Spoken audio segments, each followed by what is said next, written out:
I just going to be pressed live soon? live now, yes. Have you got a delay on your stream? I actually don't. Should I? No, I don't think people are going to stream cheat, though. It's possible, though I don't think so.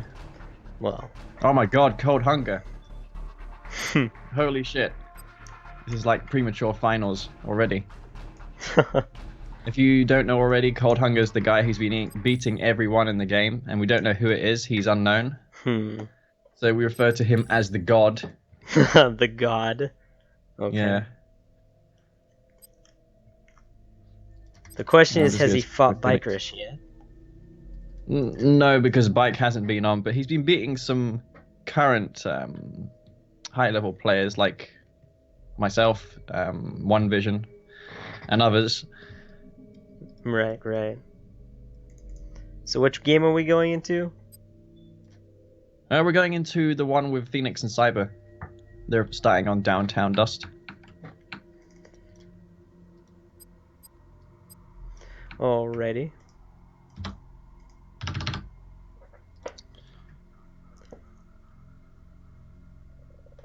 Phoenix is asking where Sparty is. I don't think he quite understands yet that it's he's not here. Let me just fill him on that. Yep, he just gets stuck with me.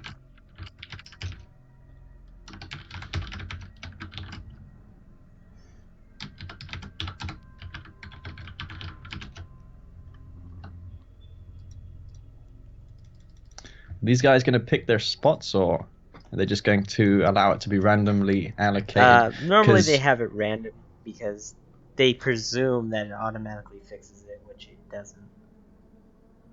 well, it does on certain maps like Red Zone Rampage and Forgotten Forest for the most part, but you do get some games where they screw up. Though on this map it's not so bad because the spots are evenly spaced out from either player. So Yeah, but it's a pretty awkward match when you get top and bottom versus left and right. It almost always goes to doubles on one player. yeah, though I can see it working out either way. All right, so looks like we got Phoenix picking Black Hand. I don't think there's any faction rule specifically in this tournament. I didn't really check to see what the rules were in place, but yeah, it looks like there's going to be none because everyone's going Black Hand. So, and he's going Cold Hunger going Steel Talons. Yeah, All right. I like seeing the Steel Talons. It's actually a good choice in this situation, but on the map, I don't know if it's the great option. Because Steel Talons in a classic 2v2 like Forest is good to stopping Reckoner Rushes or late game wise with artillery, but in a map like this where it almost never goes to tier 3, I don't know about that choice. Yeah. The Wolverine's also very good versus infantry compared to APCs. Though I think he's picking Steel Talons for base pushing with his MCV into one of the Black Hand players. I feel that's what he's going to do. He's going to push with Titans and just mass Watchtower. I think that's his game plan here. But it's a 2v2, remember, so the ally of Phoenix can actually help. Yeah, But but yeah, it will depend where these players are going to be situated. So it looks like it's going to be an awkward first game. Side's not going to be great. So yeah, on the right-hand side, we have Dimitri playing as the blue Black Hand. He's also known as Kappa in this game, but I'm just going to refer to him as Dimitri. And in the top, we have Cold Hunger playing as Steel Talons. And over to the left, we can see playing as Cyan. We have Phoenix playing as Black Hand. In the bottom, finally, we have Cyberstorm, aka Smoking Tiberium, playing as the red Black Hand. So everyone in this game picking Black Hand besides Cold Hunger. And I'd imagine everyone's going for a Refinery first. But no, it's actually surprising how many players didn't go for a Refinery first because there's no Tiberium spikes on this map. So there's no reason to really go for it, especially as Black Hand where you can just go buggy first and scout the other player. Cabals in Black Hand mirrors generally not so good for scouting. We've got a few skirmishes already. Cold Hunger decided to go for a Rifle Squad, just single Rifle Squad. instead of going refinery first. He opted for that. Not necessarily sure if that was the right move right there. It looks like Cold Hunger is going to be next to Phoenix, and over to the right we have Dimitri, his ally, going to be just popping down his war factory. I assume that Dimitri was one of the only players who actually went refinery first on this map. He was actually the only player who went refinery first that I saw. Yeah. So yeah, we got pit first for Cold Hunger, which is obviously what you should do. He needs to scout on this map, especially versus Black Hand, because of the kind of rushes that they can do. Phoenix going to go for some bikes, but Cold Hunger is going to spot this. He's going to see these bikes coming a mile away, and I'd imagine he's just going to build some pits to stop those. We've got a beacon down in the bottom. Looks like, oh, did he forget his harvester? Did Smoking Tiberium forget that? I believe he did. He only has 2 harvesters on the field, as I can see. We got bikes engaging at the top right here on Kappa XD. Oh. Doesn't look like they might get a harvester to keep the pressure here, yeah. No, I reckon he can just probably micro that around the war factory and he'll be just fine. It's very annoying trying to kill harvesters when they're being circled around a refinery. I mean a war factory. But yeah, looks like we've got a lot of units engaging here from multiple sides. Not sure who is who right now, but I think that Phoenix will probably take out this harvester of Dimitri. So not sure if that's going to be bad. it. As 2 harvesters go down, going to put Dimitri in a world of pain right now. Yeah, this is the problem with Steel Towns. They don't really have much to support their ally in this type of situation. They're just too slow. Like, the watchtowers only do so much versus the bikes, and when the buggy's there, it hasn't really killed any bikes with that tower. Well, he did get double teamed, but I guess as Black Hand, that doesn't necessarily matter because you have the ability to draft power plants and shredder turrets, which, you know, granted, they're not as good as they once were because of the nerf, but they're still going to be very good versus bikes compared to other factions' ability to draft stuff. Yeah, Dimitri lost 2 harvesters there. I'm not sure if that was really necessary, but I guess it was just a failure for on Cold Hunger's part, not scouting Phoenix and tracking his units. He should have informed his ally a lot sooner that those bikes were coming his way. Yeah, definitely. I find it strange how let's see here. Smoking Tiberium hasn't actually opted to expand yet. He's just applying more pressure, trying to keep the Kappa out of this game. Well, he didn't go 2 war factory, which is surprising. He's quite behind, actually, when you think of it. He's not as far ahead as Phoenix. Phoenix already has an expansion down. He's also got a decent ratio of harvesters. He's going to receive some mild pressure by pits, but pits are not really the same as bikes. They're not going to achieve anything. Over to the right, we can see that Dimitri is just barely hanging on, getting out his 2nd harvester, and it's basically a 1v2 right now because Dimitri looks like Dimitri is going to find his harvester in trouble right now. He's probably going to lose it. We are having a base push at the top left here, moving him to be closer, but I question this without more Titans pushing into this. He's going to need a lot more than that to compete with this Black Hand infantry coming out. Yeah, this is what I suspected that Cold Hunger would do. That's the reason why he probably picked Black Hand, because, I mean, Steel Talons, because on this map the rush distance is really short and you can probably make the base push happen. Though Phoenix has the infantry upgrade on the way, and without AP ammo, Steel Talons is not going to stop mass infantry of Black Hand. Yeah, exactly. Which was regarding my point, is he needs a lot more Titans if he wants to make this work. However, the pile up of here, the rockets. Oh no, actually no. The shredder turret will prevent any crushing. Over on the right, just Kappa XD calling the GGs if he's been kept out of this game the whole time. And I think what really threw this game is they didn't. If he would have had just one Titan on the right, he could have kept Kappa in this game, but he just let his ally do a 1v1 basically. And I think that really was what cost him. That base push fell apart really. He didn't have AP ammo, nor would it matter because his ally Dimitri was out of it. It would have taken a miracle for Cold Hunger to do anything with this. He's going to get his war factory down, but again, no AP ammo versus now two barracks Black Hand infantry. Yeah, and plus he has all these bikes in the back of his base now, so he's not going to have a follow-up to this. No, that's true, and I think that's going to be GG, so Phoenix and Cyberstorm taking a quick 1-0 victory in this best of, I'm not sure if it's a best of 3 or best of 5. I'd imagine it's a best of 3, I'm considering thinking how it's a it's best like of round 3. of However, 8. I would like confirmation on that. Someone in the chat can check that out and let us know. Yeah, I'm not actually following the chat right now, but that's going to be GG, and the double teaming from Phoenix and Cyberstorm quickly dispatching Dimitri in that game. They obviously identified Dimitri as the larger threat in that game, taking him out first.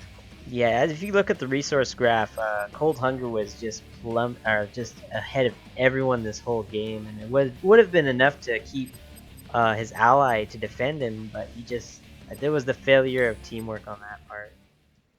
That's true, yeah. All right, well, I think it's loser picks now. I don't think the maps are determined, so I guess Dimitri and Cold Hunger can choose the map they wish to play next. They're going to probably pick Tiberian Forest unless I'm mistaken, and the maps are predetermined. I should really do some research. I would, but oddly enough, my computer is just awful, and I can't tab out of my game while streaming or I'll crash. Right, well, that's probably best not to. I'm actually running in windowed mode, so I can probably check, but I'm not going to bother. Alright, so Tiberian Forest is the map, which is basically a remake of Tiberium... what's the other map called? Forgotten Forest, that's it. Not sure who the author was of this map. I think it was... Was it Next Online, I think? I believe so. I can't say for certain, though. What was really interesting about this map that I didn't really expect was that there is what is it called? A mutant hovel at the very bottom of the map, which a lot of players Yeah, miss. and at the top we have a EMP spike, if I recall correctly, as well. Yes. But I haven't really seen that come into effect in any game so far on this map. I think the But the mutant hovel EMP could really, really be a game changer if players base push to that center field, but more move towards the upper part of it so they can defend the EMP more effectively. I feel that players feel it's just too vulnerable at the late game stages once you capture it.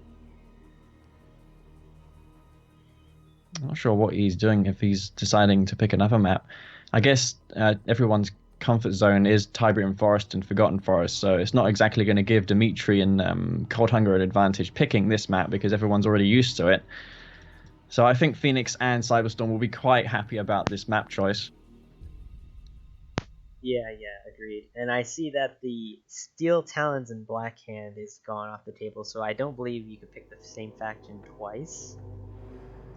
No, because it looks like Phoenix has gone to Nod this time. I suppose Nod has its advantages in the late game compared to Black Hand. I mean, they have the Stealth Redeemer and the Vertigo Bombers, which I guess can prove very useful versus GDI, which usually oppresses Black Hand with Mass Juggernaut. And Black Hand really struggle versus Mass Juggernauts, but those Vertigos from Phoenix might be able to help a lot in that case. Yeah, arguably I think Nod has one of the strongest late game options. It's just a matter of getting there when your GDI is applying all that late game or early game pressure with pit bulls and Preds. Yeah, it looks like Phoenix crashed right there, so that's something that happens. I don't know why that bug exists where some players crash the next game they start unless they relog in. I really think that's kind of stupid. I've never had that issue personally, so... Kappa XD actually used to have that problem as well. He actually had to, I think he had to reboot his whole system to fix it, which is very peculiar. So it's not really a Kane's Wrath bug. It's has something to do with the computers, I think. It's just a personal computer problem.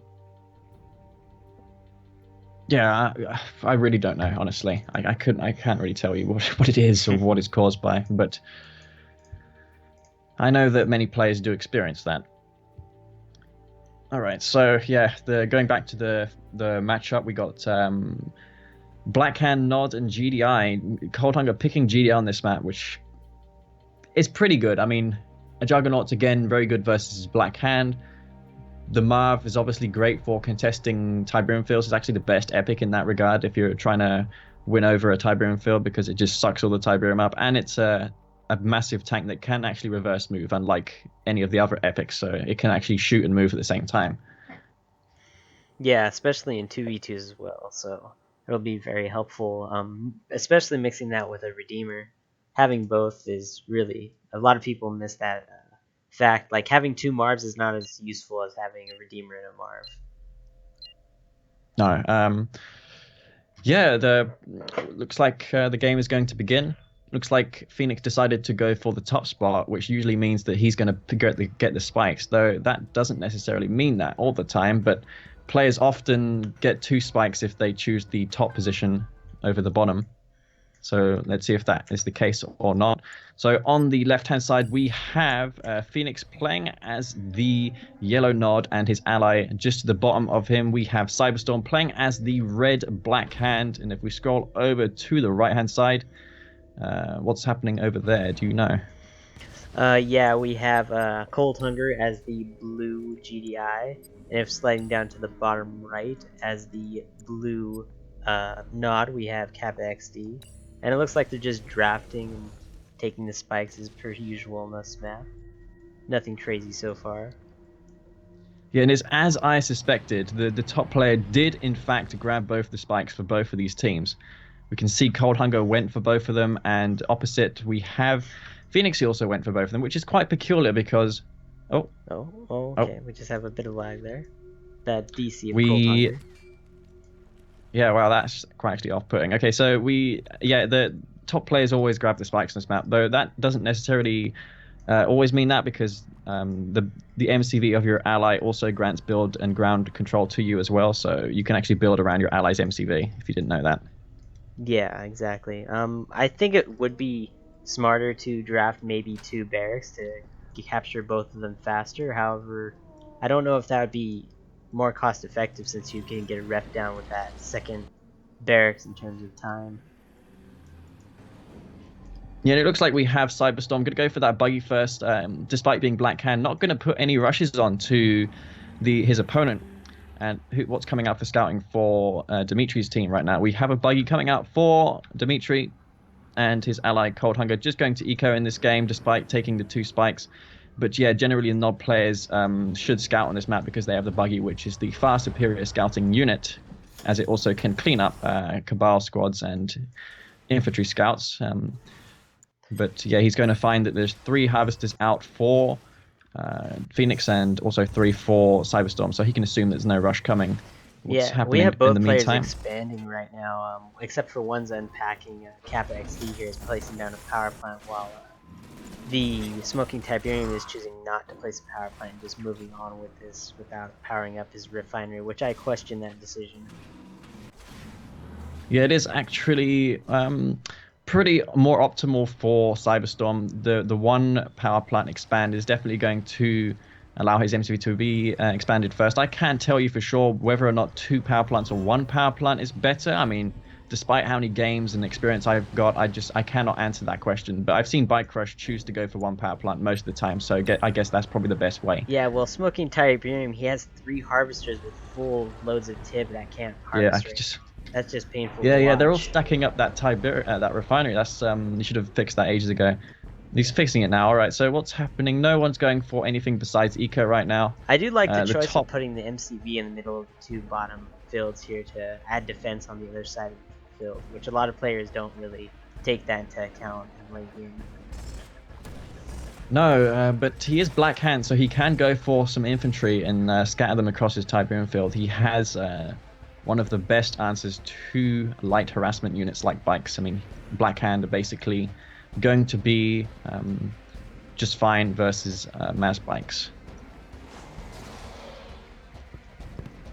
Got 2 Ore Factory coming out for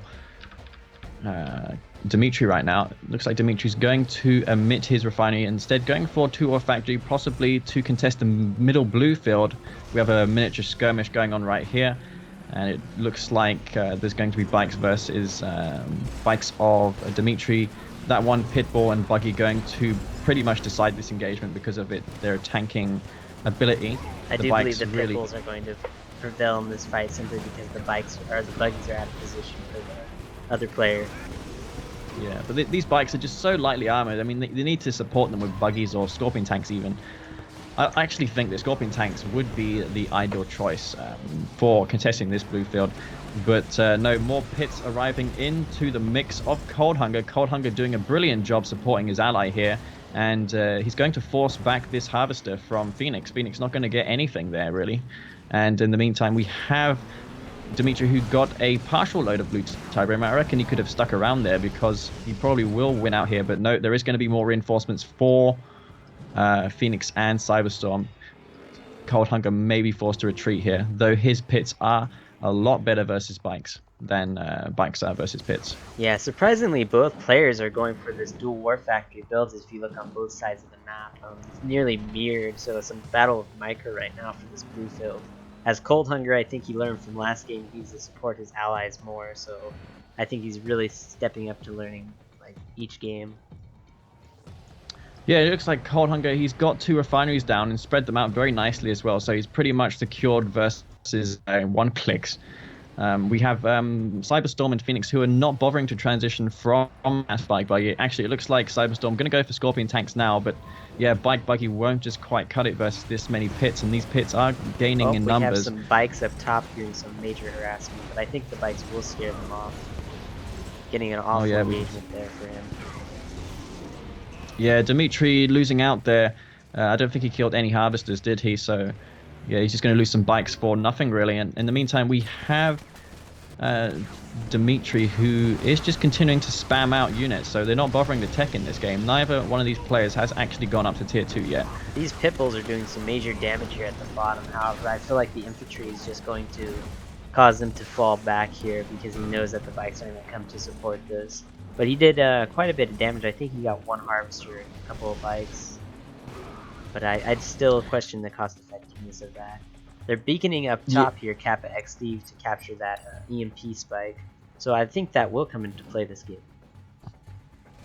Yeah, that's something that can definitely come into play the more the game goes on. There's infantry now being produced by Cyberstorm, and that's going to pretty much nullify the pit threat now in the bottom. These pits are going to be useless versus infantry unless he gets mortar upgrade, which he should probably prioritize that upgrade first if he gets his tier 3 up. Looks like Phoenix just circling around the map with these bike buggies. He's not entirely certain what he's going to do now. But yeah, it looks like in the top of the map we can see that... Actually, I thought that was going to be an engagement, but no, that's actually just Dimitri and Cold Hunger going to consolidate their forces and go in for a big attack in the top. I'm not sure if Phoenix has enough to stop it. I don't think so. He's going to need his ally to drop some barracks up there or pull his Scorp tanks back, which he's doing now. I reckon that was a mistake of Cold Hunger. He should have gone in and supported Dimitri. He just left Dimitri's army to fight for its own versus Phoenix. And he knew that there was infantry at the bottom, so I don't think that going for the bottom was a good idea of Cold Hunger's part anyway. Yeah, I completely agree. It's shocking how... Oh, we have a Cold Hunger now, not forgetting about the blue tip, which is shocking that the Smoking Tiberium didn't take advantage of his map control and take that. So Cold Hunger is taking advantage of that. It's going to be a one of the harvesters getting caught out of position there for Cold Hunger. Cold Hunger going to lose a harvester. He's going to go for a Marv now, so I think Cold Hunger is in a better position compared to anyone else in this game, simply due to that Reclamator hub. And once he gets that Marv out, he can just Marvist that whole Tiberium field, and that will be pretty much useless for Team Red and Yellow to really set up shop at that field. So yeah, the Marv is going to be quite an issue. Yeah, I'm shocked that the left team hasn't teched up very much. No, they haven't really teched up at all. It looks like in the top there we can see Phoenix, who has the tech lab, possibly just to get tip core and also EMP cores for his bike buggy, since he's investing more or less entirely on bike buggy right now. But wow, Cold Hunger already has railguns for his Predator tank, so that's going to be spelling the death of all these bike buggies. But there is infantry in the fray for Cyberstorm, and infantry mixed in with bike buggy has some serious potential to do some major damage. Yeah, and the infantry upgrade is just about to finish on top of that, so that's not any better news for Cold Hunger here. But he does have to watch out for 1 clicks in the late game. I noticed him stepping over tip quite a lot. And the click just happened at the very bottom here, taking out, I believe it was 2 refineries. Oh wow, yeah. that was actually quite devastating. I'm not sure how many harvesters went down there, but obviously Oh. as it's R12. Tip Vane at the bottom takes out all the rocket squads, but doesn't quite clean up the black hand squads of each rocket squad here. So those are gonna. Yeah. I don't know if that was worth it, to be honest. I mean, it's clever how Cold Hunger is not going for Hammerhead, seeing how all these infantry. I mean, there's all the bike buggy out with Tib Core. Most players generally go for Predator tanks and Hammerheads, but yeah, he identified the swell of bike buggy, and he's not going for that. Instead, I'd imagine he's just going to go for multi MCV and handle infantry that way. It looks like Dimitri has his MCV on the move towards the bottom. Not sure why. All right. Ooh, the engagement happening at the top. Yeah, these avatars playing a big factor. However, they will scare off these Predator tanks, but I feel like he should just go in and do as much damage as he can to the Eagle, which he's doing right now. Well, we've got Predator tanks rolling into Cyberstorm's base. They're going to find a nice gap here, going to take out some of the infrastructure. And in the meantime, we can see that in the... Wow, actually, this is really the only engagement that's happening right now. Predator tanks rolling through the base, but they're going to get dispatched by those bike buggies. Bike buggy, though, going to take quite a pounding, though, in taking out these Predator tanks. Dimitri and Cold Hunger setting up a nice base in the middle, so they're looking like the favorites to win this game right now, simply due to that, and also the epic unit. Yeah, the Marv's coming in right now, and I don't really see an answer to this. There's infantry here, but the mortar upgrade is done, so that won't be too much of a problem. However, this bike buggy with EMP coils now finished is going to have to watch out for that Marv. Yeah, sending out this Marv alone is not the best idea, in my opinion, because it is just going to get EMP'd by just a few buggies. I mean, it's not a quad rail Marv, so it can't really hold versus many EMP buggies. He's also suiciding these pit bulls, which I don't kind of agree with either. He should just sit back and get some juggernauts out, and it'll be just fine. Yeah, they're establishing an eco in the middle, which is just game-changing. I'm shocked that Phoenix didn't expand for the middle more quickly. He had plenty of time, but it just seemed like he was sitting there for no apparent reason. Yeah, I do agree with that as well.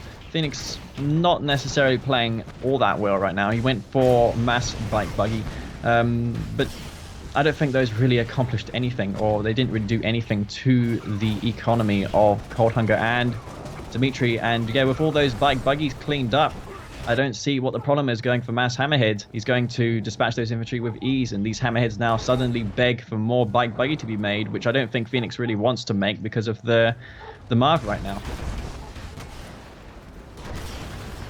Yeah, but once again, the big mistake, everyone I find makes this mistake, they just think that the Marv can take so much damage, where with tip core bikes, and as you said before, the EMP buggies coming in, it's just going to shut down this epic unit so fast. Hammerhead's coming in, but the tip core bikes are healed.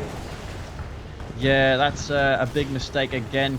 Cold Hunger just fed that to Phoenix and Cyberstorm. He didn't really support it with anything, and he's just going to lose it straight up. There was absolutely no need for that whatsoever. Yeah, I got a heroic bike out of that. These Predator tanks are not going to get away. At the top here we have a small scout. We have a few infantry up here taking out some EMP, but the main engagement here, Spectre is coming out by Kappa XD now, and a Redeemer now. Yeah. Kappa XD, aka Dimitri, gonna hold back this attack with Spectres, and in the top of the map we can see the MCV is established for Phoenix, so they are very much not out of this game yet. They can get their economy up, but they need to get it up soon because their Tiberium is pretty much depleted in the bottom. I do question what the relative point was putting that airfield out in the front line. Maybe he was trying to drop a mine drop, but I don't see it anywhere. For who? Kappa XD, he dropped an airfield right in the front line and just kind of got shot down by tip core bikes. Not sure what the point of that was. Probably for the mine drop, probably. Oh, that Sonic Emitter is in an excellent position. It's going to get a lot of units right here. Oh, taking out all those in a line. Took out 4 bikes and 2 buggies. Yeah, the top of the map has a Redeemer, so it's not, that top of the map is not exactly defenseless versus bike buggies. But it is quite vulnerable versus the hammerheads right now. I reckon those hammerheads could probably poke in and take out that refinery up there, but I'm not sure if he identifies that threat. Instead, he sees this MCV as more of a priority. Going to take it out, especially with these Spectres from behind. They're going to quickly dispatch that MCV. Yeah, I think the players on the left-hand side of this game just didn't prioritize eco this game. They went for a lot of harassment, but they never actually engaged the right player's field the entire game, I don't think. They just played too defensively, I think. Well, they found themselves in a tricky spot because both of them went for bikes with no buggies to support them. The mass pits really do just annihilate bikes. So I reckon that was a mistake of Phoenix not really supporting his units with buggies, and perhaps he should have done a better job with maybe escorting his bikes with Scorpion tanks as well. But yeah, the game is certainly not over because there is an expansion in the top.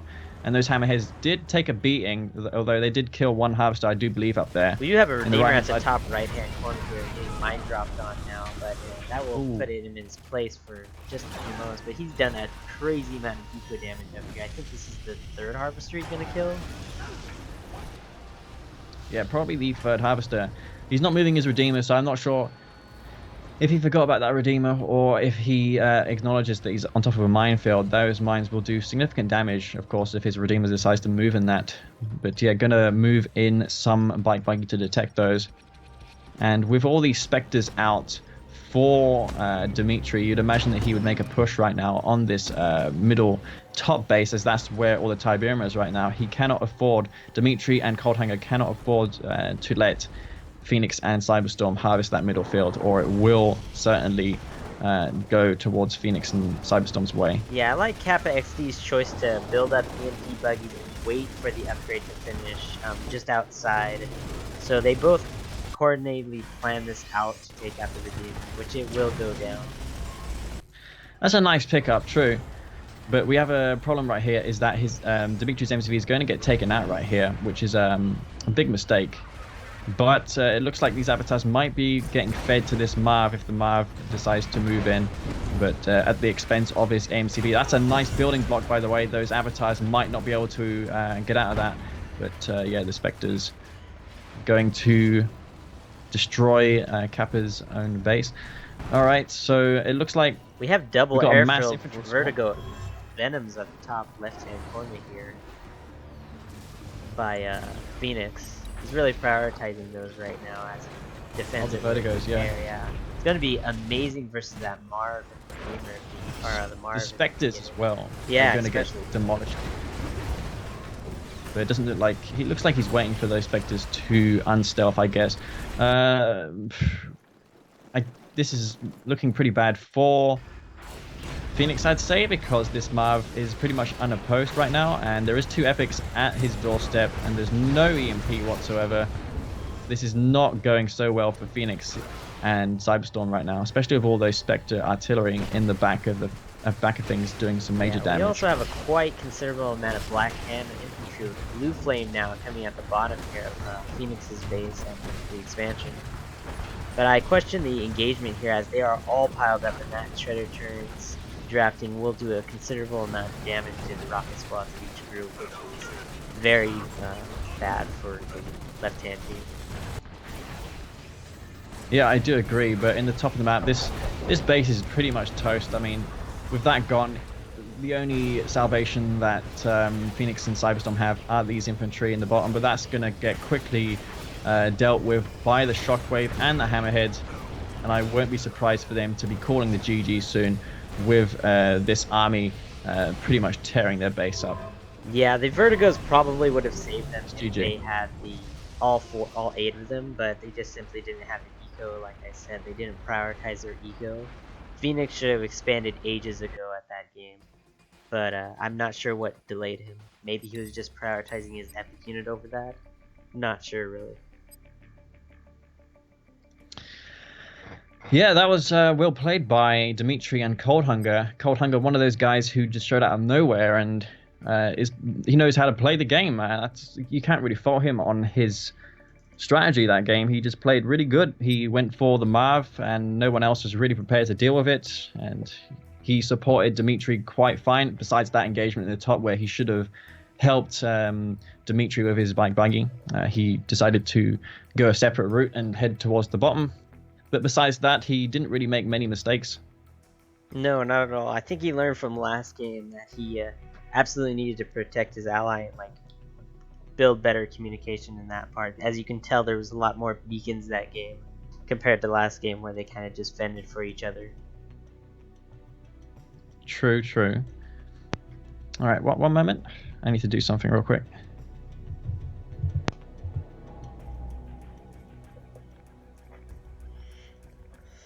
So the score is 1-1 if you're just joining the stream. Smoking Tiberium and Phoenix are team 2, while CapXD, aka Dimmy, and Cold Hunger are team 1.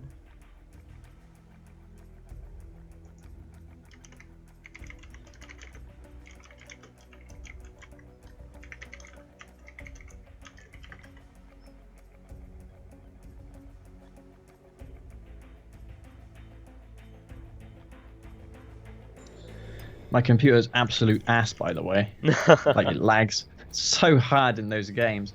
I'm not sure why it lags more in the new maps than it does on the EA maps. Not sure if that has something to do with optimization or what, but I've seen Sparty has the same problem. Yeah, definitely. I've seen it. Sparty's streamed. He changed a few settings, but he seemed to not get rid of it, only dimming the effects of it. So it has to be something with, I believe, the patches that's come out recently, because he didn't have problems with them back in 1.1 and such. True. And I reckon this map will actually not lag whatsoever because of what I just said. But it'll be interesting to see whether or not that's the case or not. Lag definitely does play a role in players' performance. Some players can tolerate it more than others, which is why I bring it up right now, is because people are affected by it, and it can really sway the result of things.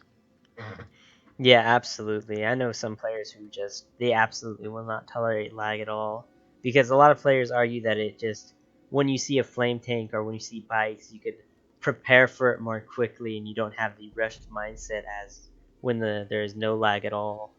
So it really also, does, the like you said, micro affect. becomes Yeah.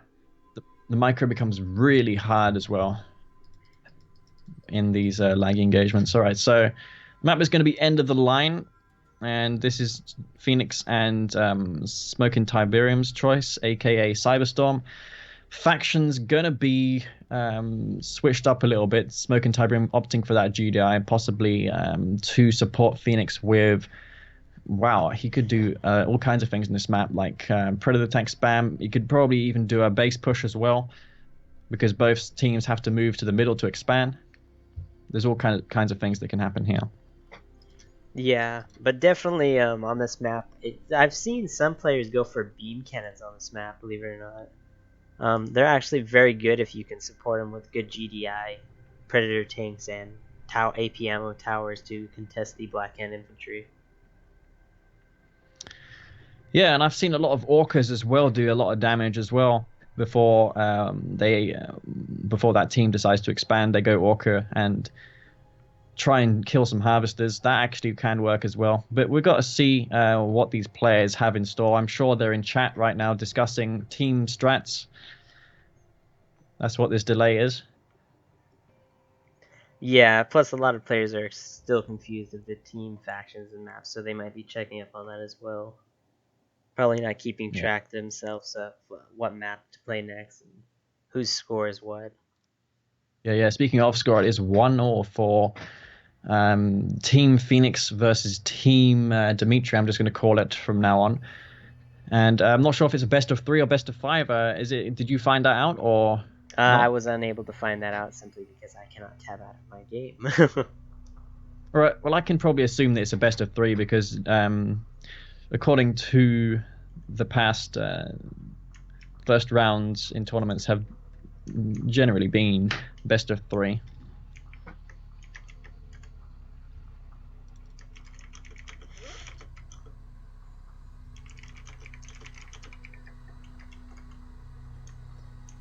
Yes, I just got confirmation that it is a best of 3.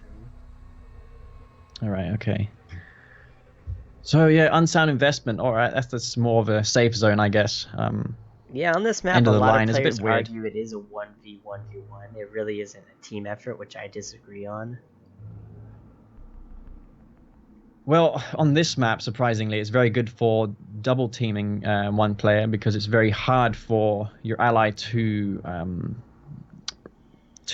aid really quickly because of the mountain, and the way that the teams are separated just makes it hard for either side to really do things well together, in my opinion. Yeah, I I do think agree to some GDI. degree. Yeah, I think GDI in this map is going to be suffering very hard. As you see, Smoking Tiberium changed from GDI to Traveler. I believe acknowledging this because GDI have problems supporting, as you said, their teammate with that large mountain pass there, where Traveler can do it quite effortlessly with a disintegrators and such. I think he picked Traveler just solely due to Cold Hunger's choice going GDI, because Traveler 59 generally does counter GDI quite well, especially in the late game with the Hexapod and all that kind of shenanigan. Also, the wormhole with the Prodigy can be very annoying to deal with as GDI. So I reckon that's the reason why Smoke and Tiberium went for that Traveler. But he's probably going to go Descent Rush as well. I wouldn't be surprised if Dimitri and Cold Hunger were thinking of Descents right now. All right, so in the top-hand side of the map, we have on the left-hand side Cyberstorm playing as the red Traveler 59, and over to the right of him, his ally playing as the blue, I do believe. No, it's actually going to be purple because blue and purple are almost the same in this game. It's going to be purple Dimitri, and in the bottom, who do we have?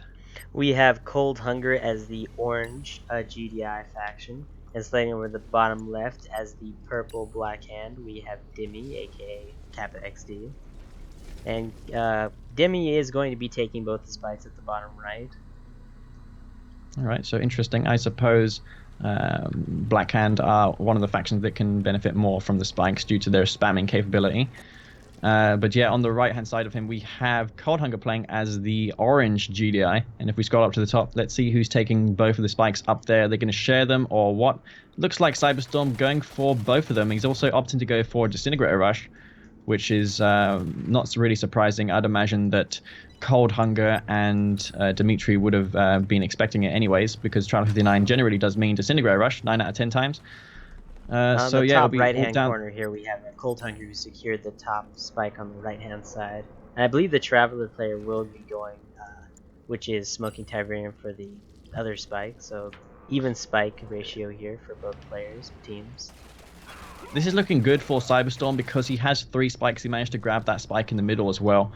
And he's moving in with Disintegrators. I'm not sure if he's going to suicide in his descents. I question probably the won't work drafting of anymore. that, because the Yeah. bottom here, it's really going to cost him. He needs to sell that off, yeah.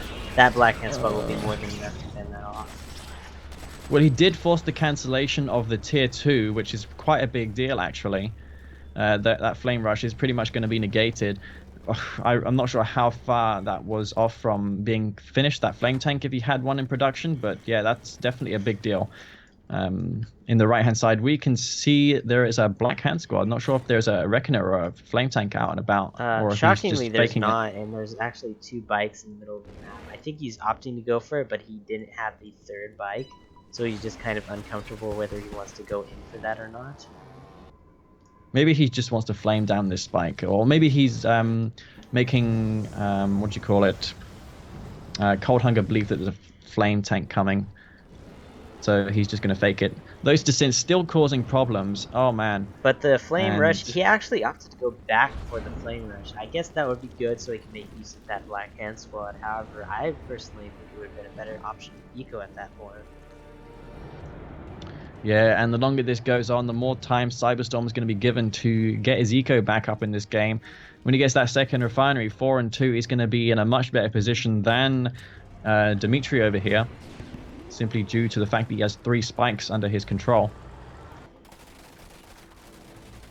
Yeah, over here the right-hand team just lost their spike due to that Black Hand squad. But the eco is looking pretty decent for the Cold Hunger here. But the ego here for Demi is just crippled right now, and he can't do anything with this Reckoner due to these descent squads.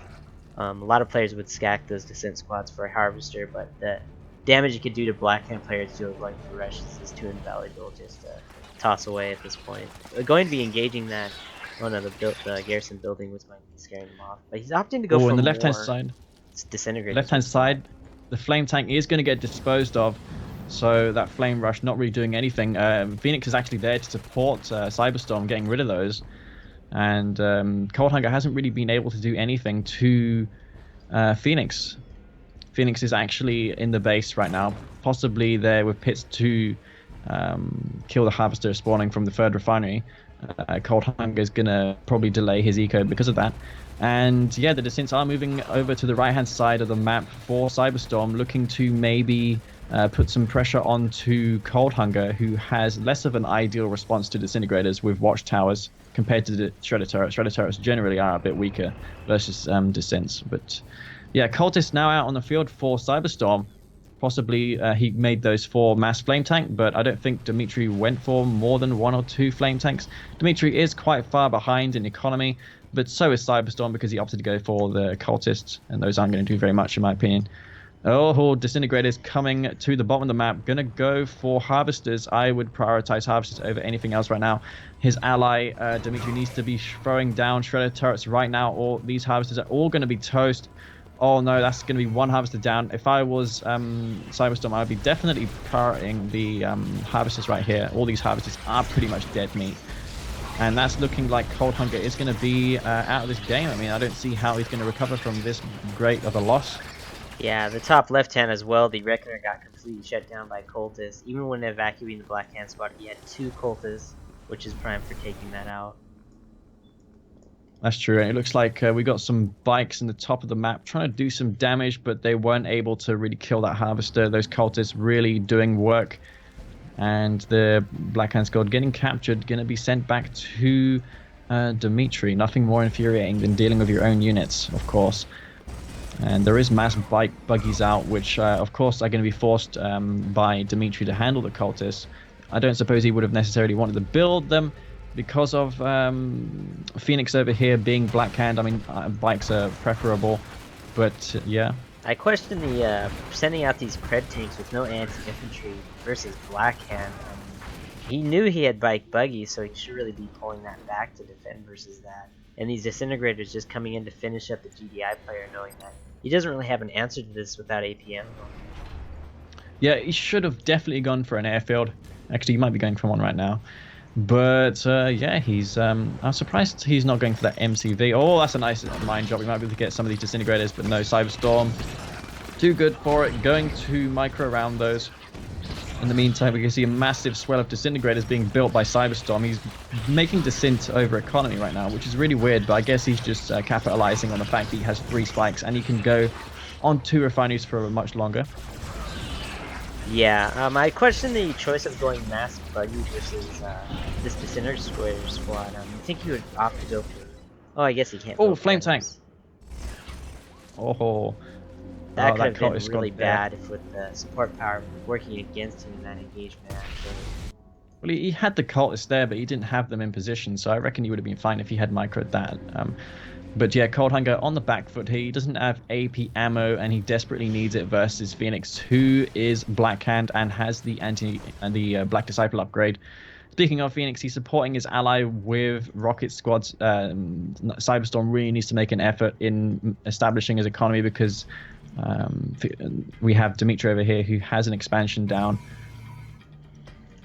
Yeah, at the bottom left hand here, the flame tank was captured, but there are 3 more flame tanks coming in, and I don't think he really has an answer to this as far as units. He has Mechapeds in the back here he's going for, as well as a Hexapod. In the bottom right hand side we can see massive amounts of disintegrators, but he's only going to find 1 harvester here. And with that disintegrator nerf, he's really going to not kill any more harvesters. That was really a waste of units right there. And it looks like the flame tanks have found their way into Cyber's base, but he has Mechapeds out. But the question is, can he kill those flame tanks in time before he kills the Hexapod? Yeah, the warp chasm. I would definitely be prioritizing that at this point. He's actually just attacking the other tier 1.5 for the infantry, however. Yeah, I'm not sure if he's actually microing at all. He should actually kill the warp chasm. I mean, going for the tier 3 preferably. awesome, so that's definitely him not microing. Now he is, as you can see, the flame tank's down here. Actually, he might be able to take him out of the game if he gets this drone ship. Well, he's going to have nothing to answer the mecha piece, which he has 3 of. The drone ship lifts off the drone now. ship was really not the priority target because, of course, it can lift off. I would have definitely gone for that technology assembler there. He had more than enough flame tanks to make that happen. Cyberstorm going for the mecha pedes, and he still has not got a refinery up on his expansion. So he's the only player in the game who has not even bothered to get that refinery out. Yeah, I think that's seems... what's costing him this game, and I think the Cold Hunger here is recovering quite nicely from that Disintegrator as he has AP ammo. Shocking that he survived all that, to be honest, and just now choosing to go for his first Hammerhead, which is very delayed. Yeah. These Scorpion tanks are going to be quite a problem for Cold Hunger. He's going to have to recall all of his units back. If he could hold Phoenix right now, I reckon that's Dimitri and Cold Hunger are looking very good in this game. But in the back of the base, we have the Disintegrators who are killing more of Cold Hunger's Harvesters. So Cold Hunger getting really... yeah,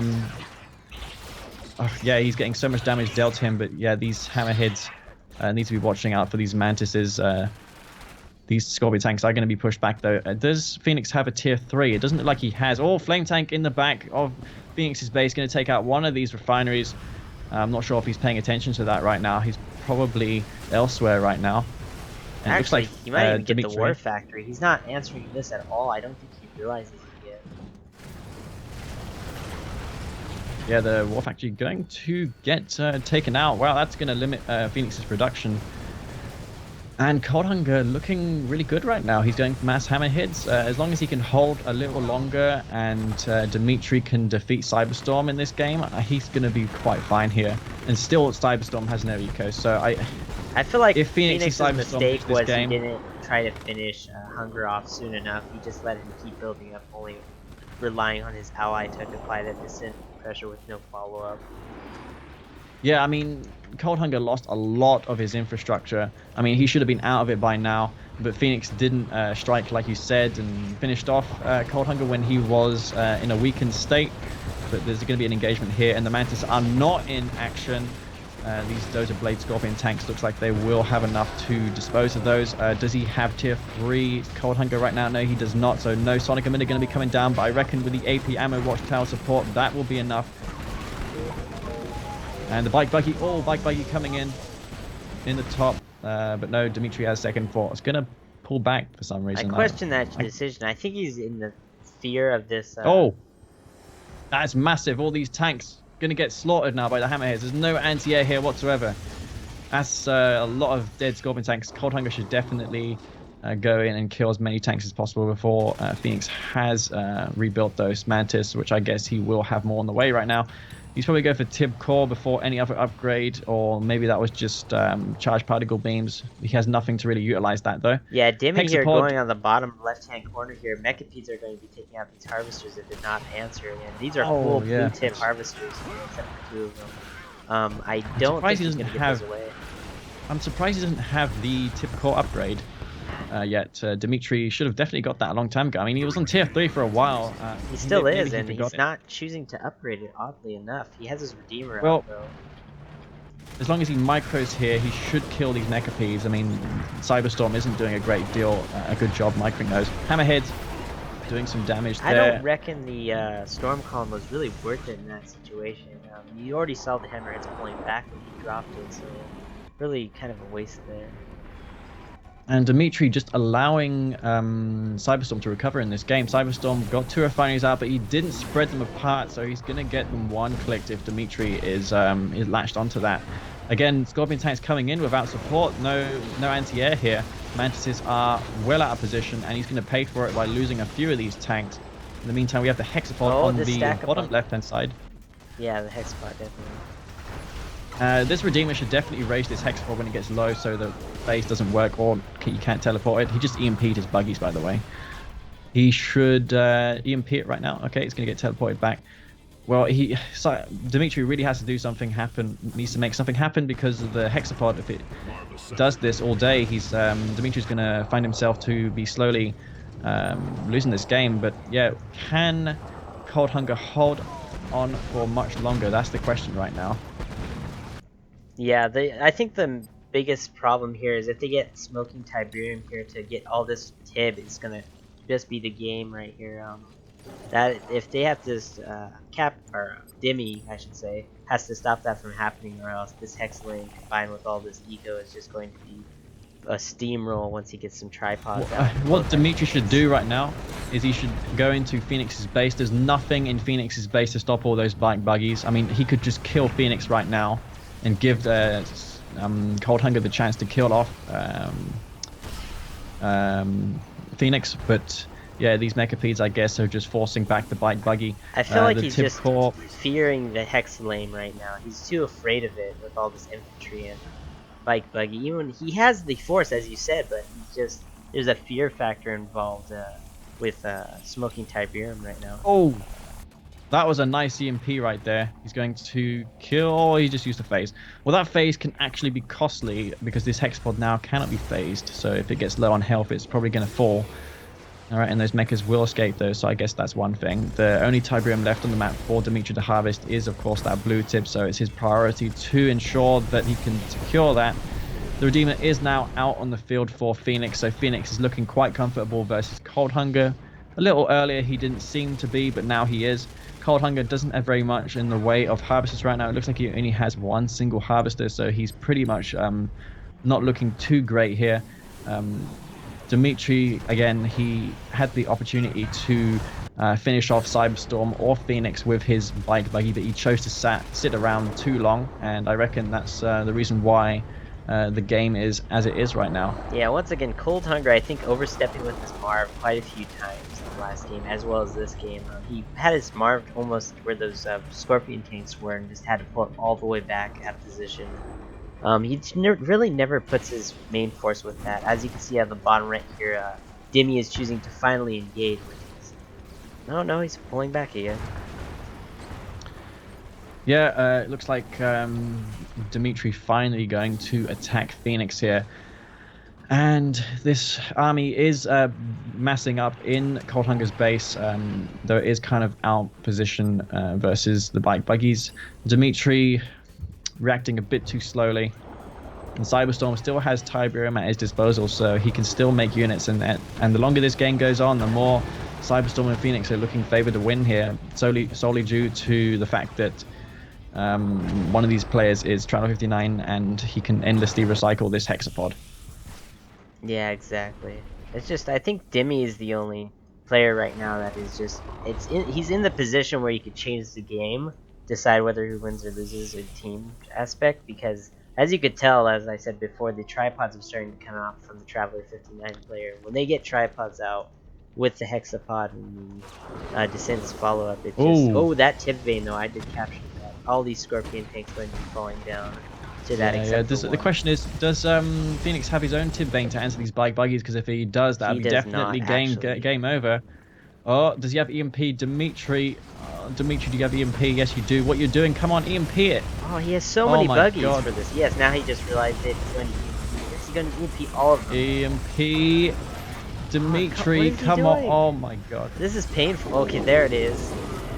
He didn't EMP all of them at once, but he should have done that much more effectively than he did. Shockingly, he doesn't have tip core. Yeah, he doesn't have tip core. I think anyone can spot that mistake. He should have had it for a long time now, but he has not even bothered to research it. He's not even going to finish the Redeemer. He's going to let it walk away. Really? Oh my god. Oh my god. That is... Why? Why? I don't know. But I can't even... I'm lost for words actually right now. I don't even know what to say at this point. Did that just happen? Like... Maybe the Hammerhead can clean it up? No, what was that? Well, the Redeemer will escape, and didn't really deserve to, but the Marv, Cold Hunger, he's just chilling with his Marv right now. He's got nothing. He's just solely relying on Dimitri to finish this game, but it's not looking likely with these 3 Devastator warships. These infantry are basically useless now. Yeah, the Spectres are trying to focus down the Hexapod, which is going to do a massive amount of damage. Is the Prodigy still here? Yes, but the Corruptors are basically non-existent at this point. Planetary Assault Carry is coming out. I question this decision. He should rage the Hex so that it can't teleport or be phased. He didn't do that, so the Hex will again teleport back to safety. That's a nice rage gen. Not sure if he already used it, but I wasn't really paying attention there. Mantis is coming around the side, but they are belonging to Phoenix, so those aren't going to do anything. Mass Spectre, which I'm not sure was the ideal choice. I reckon that Mass Beam Cannon would have been much better, personally, because you would have had a counter to 1, the Prodigy, 2, the Hexapod, and 3, you could have just killed the tripods from afar. But at this point, with Traveler spamming attacks, I do believe he's going for the... No, he's not going for the Traveler's End, which is shocking. When you see your opponent making packs in 2v2, you know you've messed up in one way or another. Yeah. That's absolutely true. Especially when there's limited Tiberium. I don't think this is the optimal unit for Cyber to build, but he's just going to build them anyway. And Dimitri, does he have Tib Core? No players have Tib Core in this game, which even is have absolutely Tib Core. shocking. No Tib Core. Okay. Well, the rage does go off. By the way, these packs... Oh, that's a nice... that Spectre shot, killing shot. 3 tripods. Unfortunately, there is nothing to answer these packs, though, and without Tib Core, these bikes aren't going to really do it for him either. Hexapod is going to work its way and try and kill this Redeemer. And this Redeemer at the top here, at full health now, scaring off the Smart, which has not done anything all game. Shocking. And there goes the bikes, and all these packs are... Ooh, they're almost stacked up, but not quite.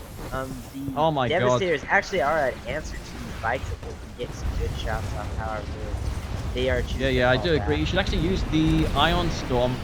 Oh, there he does just as you say right there to get some more kills. But what's happening over here? We've got the Marv that's EMP'd. So Cold Hunger looking like he's going to lose this Marv if Phoenix has constant stream of EMP buggies coming, but it doesn't appear like it. He's just leaving those buggies at home, and that's going to give Cold Hunger the opportunity to escape again with this Marv. We have some hammerheads coming in here. I think this will fend off and save Marv, but the Tip Core won't allow him to gate it. Not like your tripods. Anyway. Did he actually kill the husks, or were these other tripods that he had? Because he did not. That's kill definitely the a mistake as well. So yeah, allowing Cyberstorm to get 3 more tripods, that's a massive mistake. He should have actually left one Spectre at home to finish off those husks. He should have just finished the husks, because that's 3 tripods now. Right, Storm Riders coming in for Cyberstorm. That's going to kill off these hammerheads. But this stack up of the Storm Riders, if he's not careful, he will lose all of those. But he doesn't quite. He goes back to base. Well, I like how Cyberstorm is identifying that these players don't know what Tib Core is, so he's just going to mass air, which is actually a good strategy. Yeah, definitely. At this point, Traveler would have no option to go for air, but seeing as both players have no Tib Core, it's rather shocking, but not as shocking as that Redeemer lifesaver there. I'm not sure. The entire map, as you look around, is basically empty. If you see by Dimmy's base here, he has some extra Tib that's not being harvested from dead harvesters. He should might go and collect that. If he's and he's moving out with his bike buggy, but I guess he's just going to Q move once again and send them to kill the mechas. These mecha P's just forcing these bike buggies around. But he is going to get some nice on the mechas. That's shocking. He's going to get some kills on these corruptors with the specters. I mean, he has the counter to those, but he has nothing to really answer this growing air force of Traveler and also these tripods again. I think, personally, Cyberstorm has enough to go in and kill Dimitri outright. As for Phoenix... Yeah, I think he... Is that a real nuke? That's also another question, because I don't really... I think we failed to bring up the nuke, but I was thinking maybe it was a decoy. He hasn't fenced it, so perhaps it is. It's one thing you can do, but I guess we'll find out in a moment. I'm gonna actually check to see to his view, see if it is indeed real. I think it is a real nuke, definitely. It is actually a real nuke. Yeah, he used the fake one at just a little bit behind more. I actually didn't acknowledge the nuke at all. I didn't realize it was... Well, the perfect nuke would be in Dimmy's base, where that tier 3 is. I mean, if he just drops it there, he puts Dimmy in such a odd position. Yeah, he'll lose his 1 point. It's so devastating. 5, he'll lose his 4, he'll lose his 3, and he'll lose his 2, and his power as well. But it might even be a better option to take out the Spectre with that, or the Bike Buggy armor if he can. However, I highly doubt he will be fast enough to take out that Bike Buggy, as he's letting his Hexapod just take this damage from the Spectres, which is shocking. The Marv has also ranked up, so this Marv doing some real work, and the Storm Riders also being a pain for the Hammerheads. One thing that Cold Hunger should definitely do is put rockets in these Hammerheads so that he has some form of anti-air for those Hammerheads. Alright, we have the But yeah, that's a good nuke there. Oh, he's going to fire it supposedly on these Spectres right here, and that's going to be a lot of dead Spectres. Oh, perfect. Just got it in time. It just annihilated the Spectres, as I was just saying before. The Spectres were probably the most optimal to get, unless you were saying they got to the base. However, I don't think he would have had anything to scout at even his base. Maybe he could have sacked the mechas for the scout, but I still don't think it. Well, he's getting double teamed now by Dimitri. Dimitri gonna go in and kill some harvesters. He has no infantry here right now, and this Marv is gonna get some real damage done to it. He needs to EMP. He can take out Phoenix's army if he just EMPs right now. Oh, it would be a lovely rage gen right now with all these fights. Like, He does use the ally does use that. oh, and they Marv turn should it definitely around, come forward. EMPing the Redeemer, and I think that might be just what we need to win this game. But there is the looming threat Oh, of that those beam combined, though. planetary assault carriers. And the Redeemer does fall, so the Marv is pretty much untouched at this point. And those beams, do they actually do damage when they're phased? I don't know. How are they even firing? I have That's no weird. idea. They actually are not doing any damage to the Mars health. I've never seen that before. Wow. That is the Okay, first well- for me as well. Alright, well, he should probably just crush those, actually. The Storm Column needs to be taken out. Besides that, there's nothing here that can really challenge the Marv. If I was Demi right now, get Tip Core, man. I mean, just get it and you win the game. That's all you have to do. Yeah, just that- get Tip Core. EMPing that Redeemer, that I think is going to cost the left-hand side of the team. As we have a wormhole, which is... Oh, he's actually using the wormhole to get his Hexapod over here, which actually is not a bad idea. Yeah, but can Cold Hunger identify this? Yes, he can. Or where is the bike buggies? The bike buggy needs to be coming in right now to try and EMP this Hexapod. Are those Hammerheads Cold Hungers? Yes, they are. There is no anti-air in that Hexapod, so he will get some damage done by the Hammerheads. There is one heroic bike, though. Yeah, I Or see Dimmy. that. Again, if he gets Tip Core, he'll be in good shape There's with those. also an elite Because he has buggy as so many well. bikes. I've mentioned that like 1,000 times already, but it's just so painful to watch how this game could have been so much different if they got Tip Core, you know? Yeah, the top player actually, what is his name? Dimmy, I'll he just actually does have EMP Tip Core. the Hex, EMP it. And is he going to get Yes. this? Yes, he gets it, so the teleporting will be gone, Alright, and this okay, will there's no spell phase death. either. Yes, this Oh will my spell God. up, that is gone. And if Dimmy was smart right now, he would engage Smoking This Tiberium is immediately. Oh my god, this is actually falling apart for Phoenix and Cyberstorm. I have no idea who's going to win this game, but the nuclear missile is going to go off in 4 minutes. Though the question is, do they have enough time to hold? This Marv, when it gets healed up to 4, he's just going to roll in once again, and yeah, those tripods, I don't see them. I wonder hitting if the he's Marv. going to use the Spectres to take out those tripods yet again. That would be quite the sight. The Raging does go off, and I think he will go, and maybe for the crush move, would be a good Oh, we got some option. Hammerheads in the back. Maybe they can kill the power plants, which he's doing right now. And the tripods, they're going to get EMP'd. Oh my god, all the tripods go down. Yep, just like I Oh said, my the God. Spectres are taking down the tripods, and now it's EMP here with next to this Redeemer. Oh wait, no, that is not.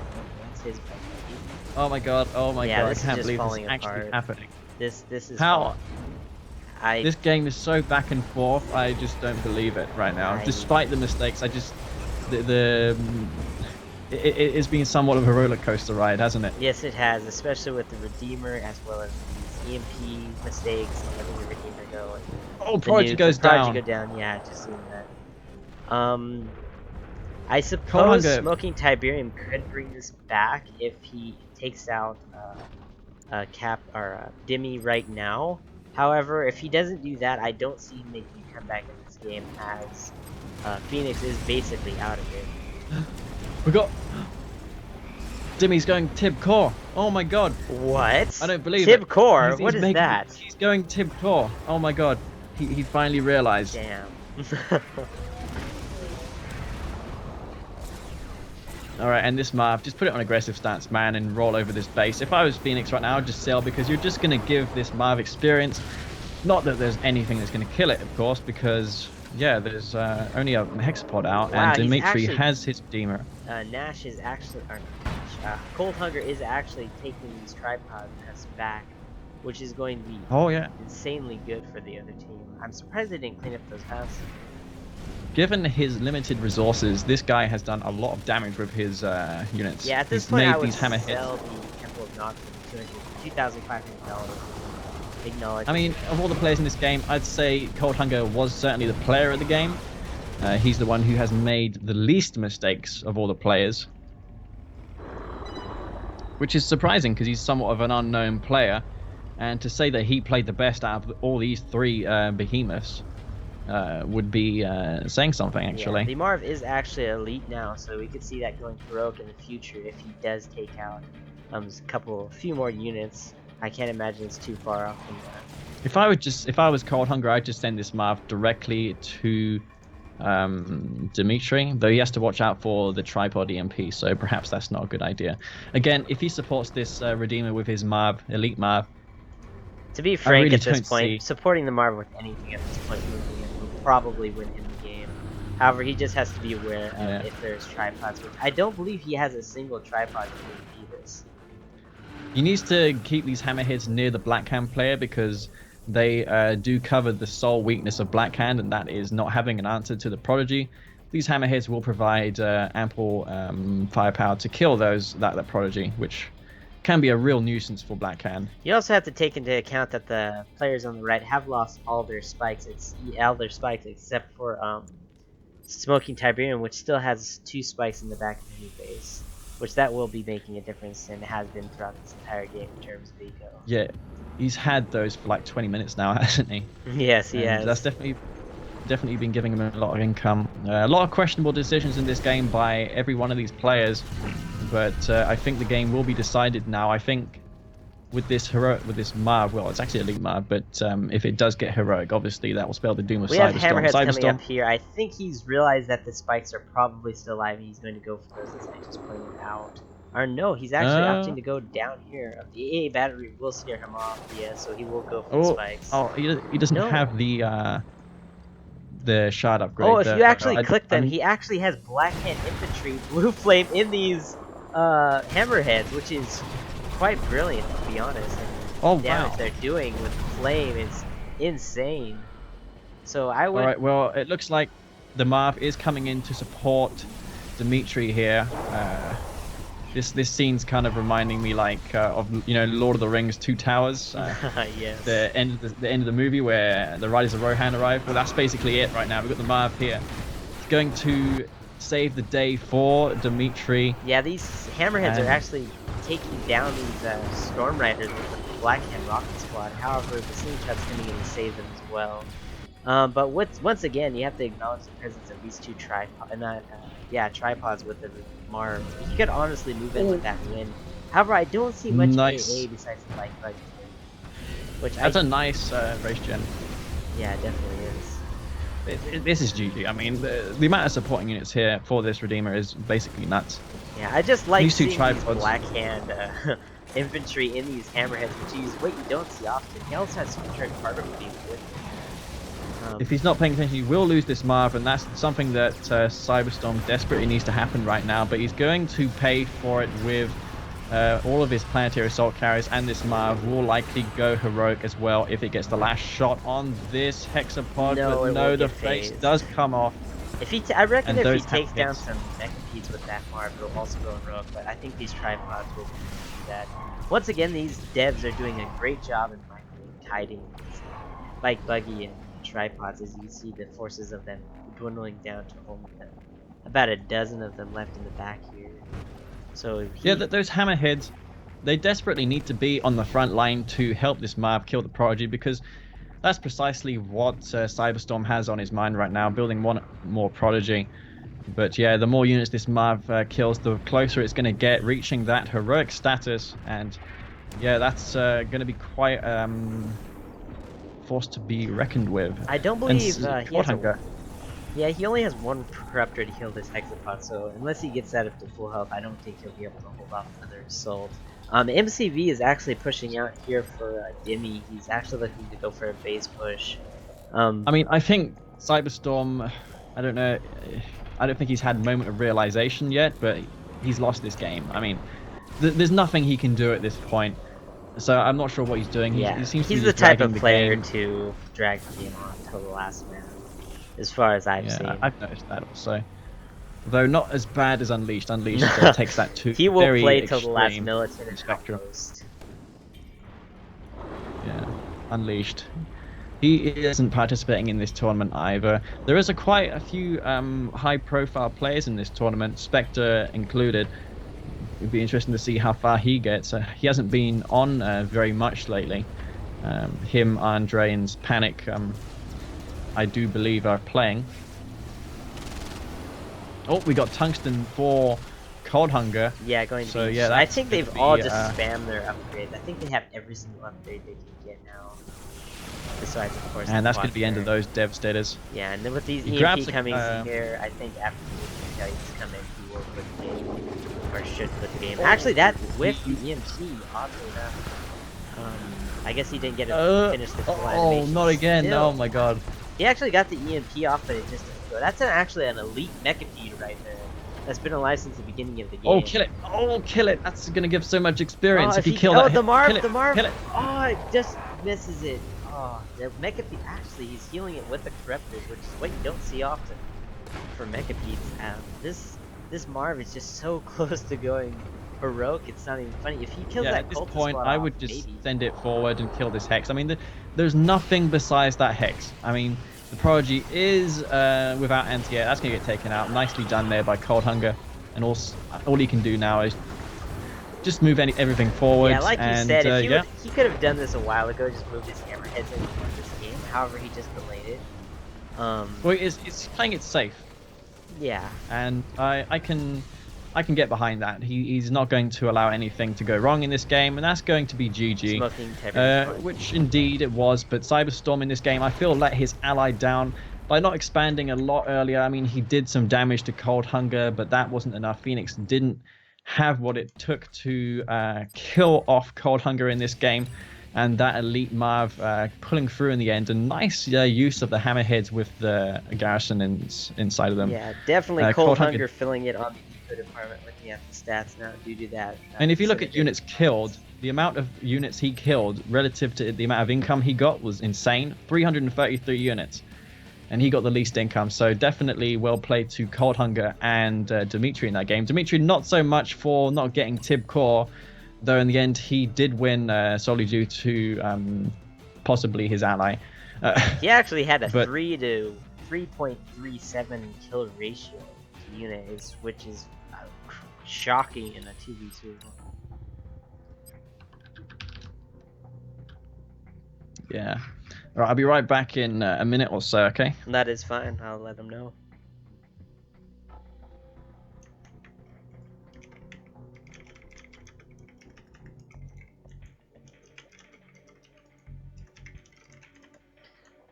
Yeah, that game, for all the people in my stream watching right now, that was a really close game, but the fact is, Demi, that was so painful to watch. As well as Hunger leaving that Redeemer, it literally just needed a couple more bike shots. He had 3 bikes there, that would have been enough, like half a volley would have killed it. But he just let it go. I mean, I don't know. They lost anyway, but that Redeemer, if they would have just finished it, it would have ended the game so much more soon, but the mistakes by both players was just, I don't know.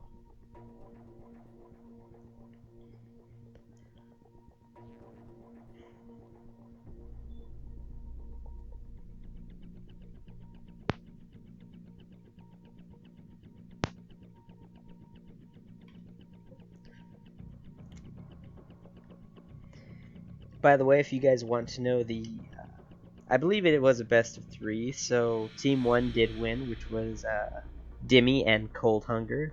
Team 2, which was Smoking Tiberium and Phoenix, only got 1 win, and they were out of the tournament. But yes, that was a good game. Painful to watch, as I pointed out throughout the entire cast.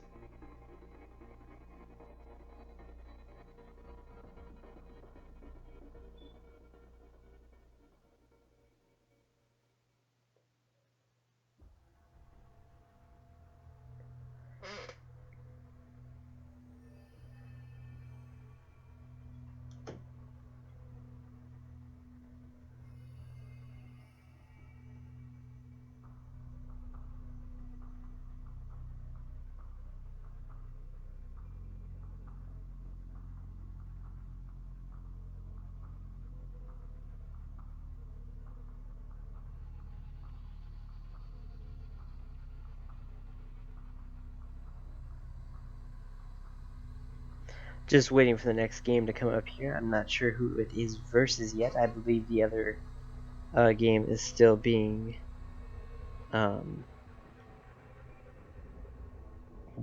to decide the next tourney.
Right, what do I miss? Did I miss anything? You have not missed anything. Spectre and Death, or Spectre and Death and Spectre versus Vision and Entree is going to be the next one, I believe.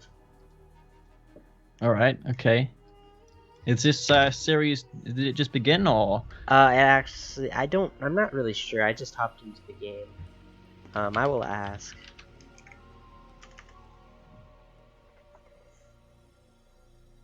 All right, okay, so it's gonna be a new series. Who are they playing against? It is Death and Andre Spectre Panic. versus Vision and Entree. Oh, that's gonna be a good one. All right. Don't know who's gonna win this. Yeah, it's gonna be very definitely tight. going to be a very tight game. I do need to go on Observer.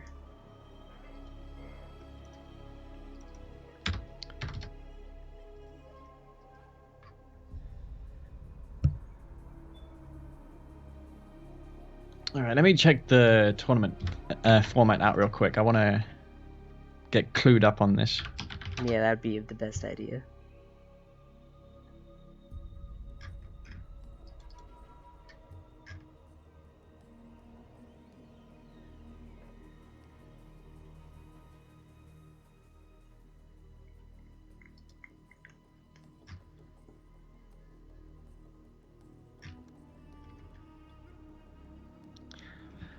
All right, so the only determined map is the first map. I'm not sure if this is the...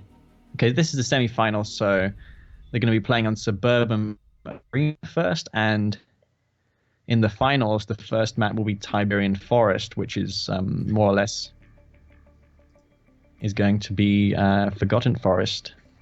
Yes, with the exception, of course, that EMP and that Mutant Hubble is the only really occurring difference.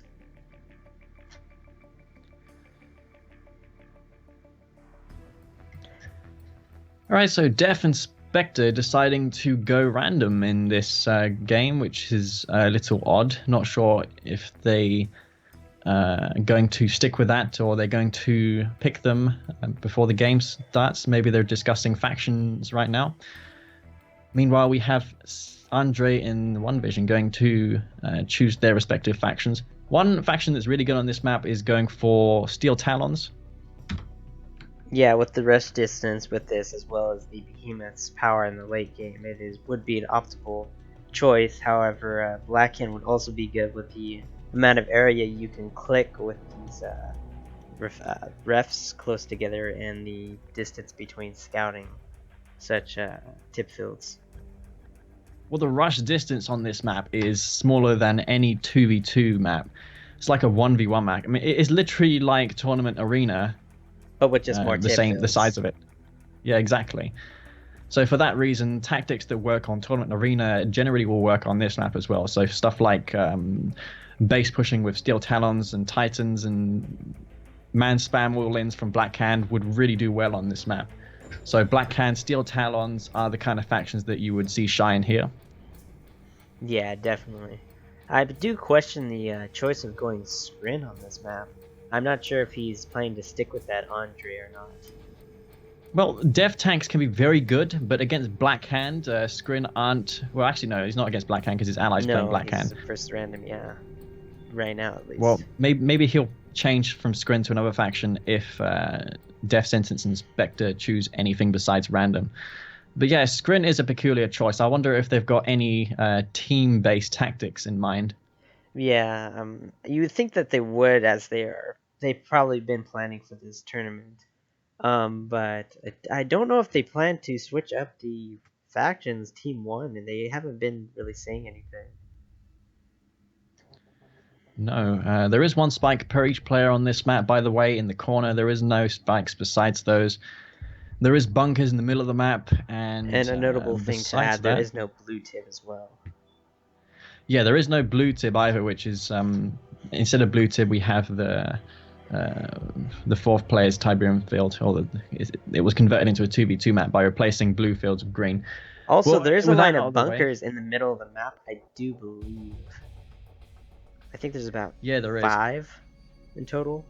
Maybe he picked Scrin just to clear those bunkers, which I guess is quite a smart move as well. But what if Death Sentence or Spectre got Traveler? Then that'll be a big problem because Blackhand and Scrin both suffer versus Traveler's mind control because they don't have air units like Venoms or Hammerheads to take out those mind controlling units. Precisely. Also, shocking to see Spectre and Death not picking their factions. I guess they don't want the other team to counter them. I feel like they're a little too confident, as they do get a great combination, in my opinion, Traveler and Reaper, relying on that tank Traveler. As I said before, Traveler's going to be a real problem for Blackhand and Scrin. It's not the best team combination to be up against Traveler. But anyhow, on the left-hand side, we have, playing in the bottom, Andre as the blue Scrin. And if we scroll up to the top, we can see his ally, One Vision, playing as purple Blackhand. And over to the right, who is playing over there? Over on the right hand side, as the red Traveler 59, we have Spectre just capturing a spike, as well as sliding over to the bottom as the green Reaper 17, we have Death Sentence. Alright, and it looks like we have just one Disintegrator opening from Spectre. I do believe that is Spectre. Yes, it is. Not going for Shrine. It's Stasis Chamber, which is a little peculiar, considering how he knew that he was up against Scrin. But I guess he's just a little scared going against Black Hand and being faced against Cabal squads. Descent rushes probably won't work so well versus them. But anyhow, looks like every player going to open with Power Plant first in this game. Besides, no, actually they all did that. No, actually, One Vision actually did not. He went for his rep first and just captured Spike just a few moments ago.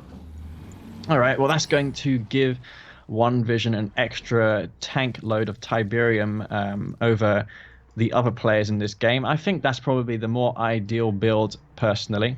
Anyhow, we got a lot of scouts out on the map right now.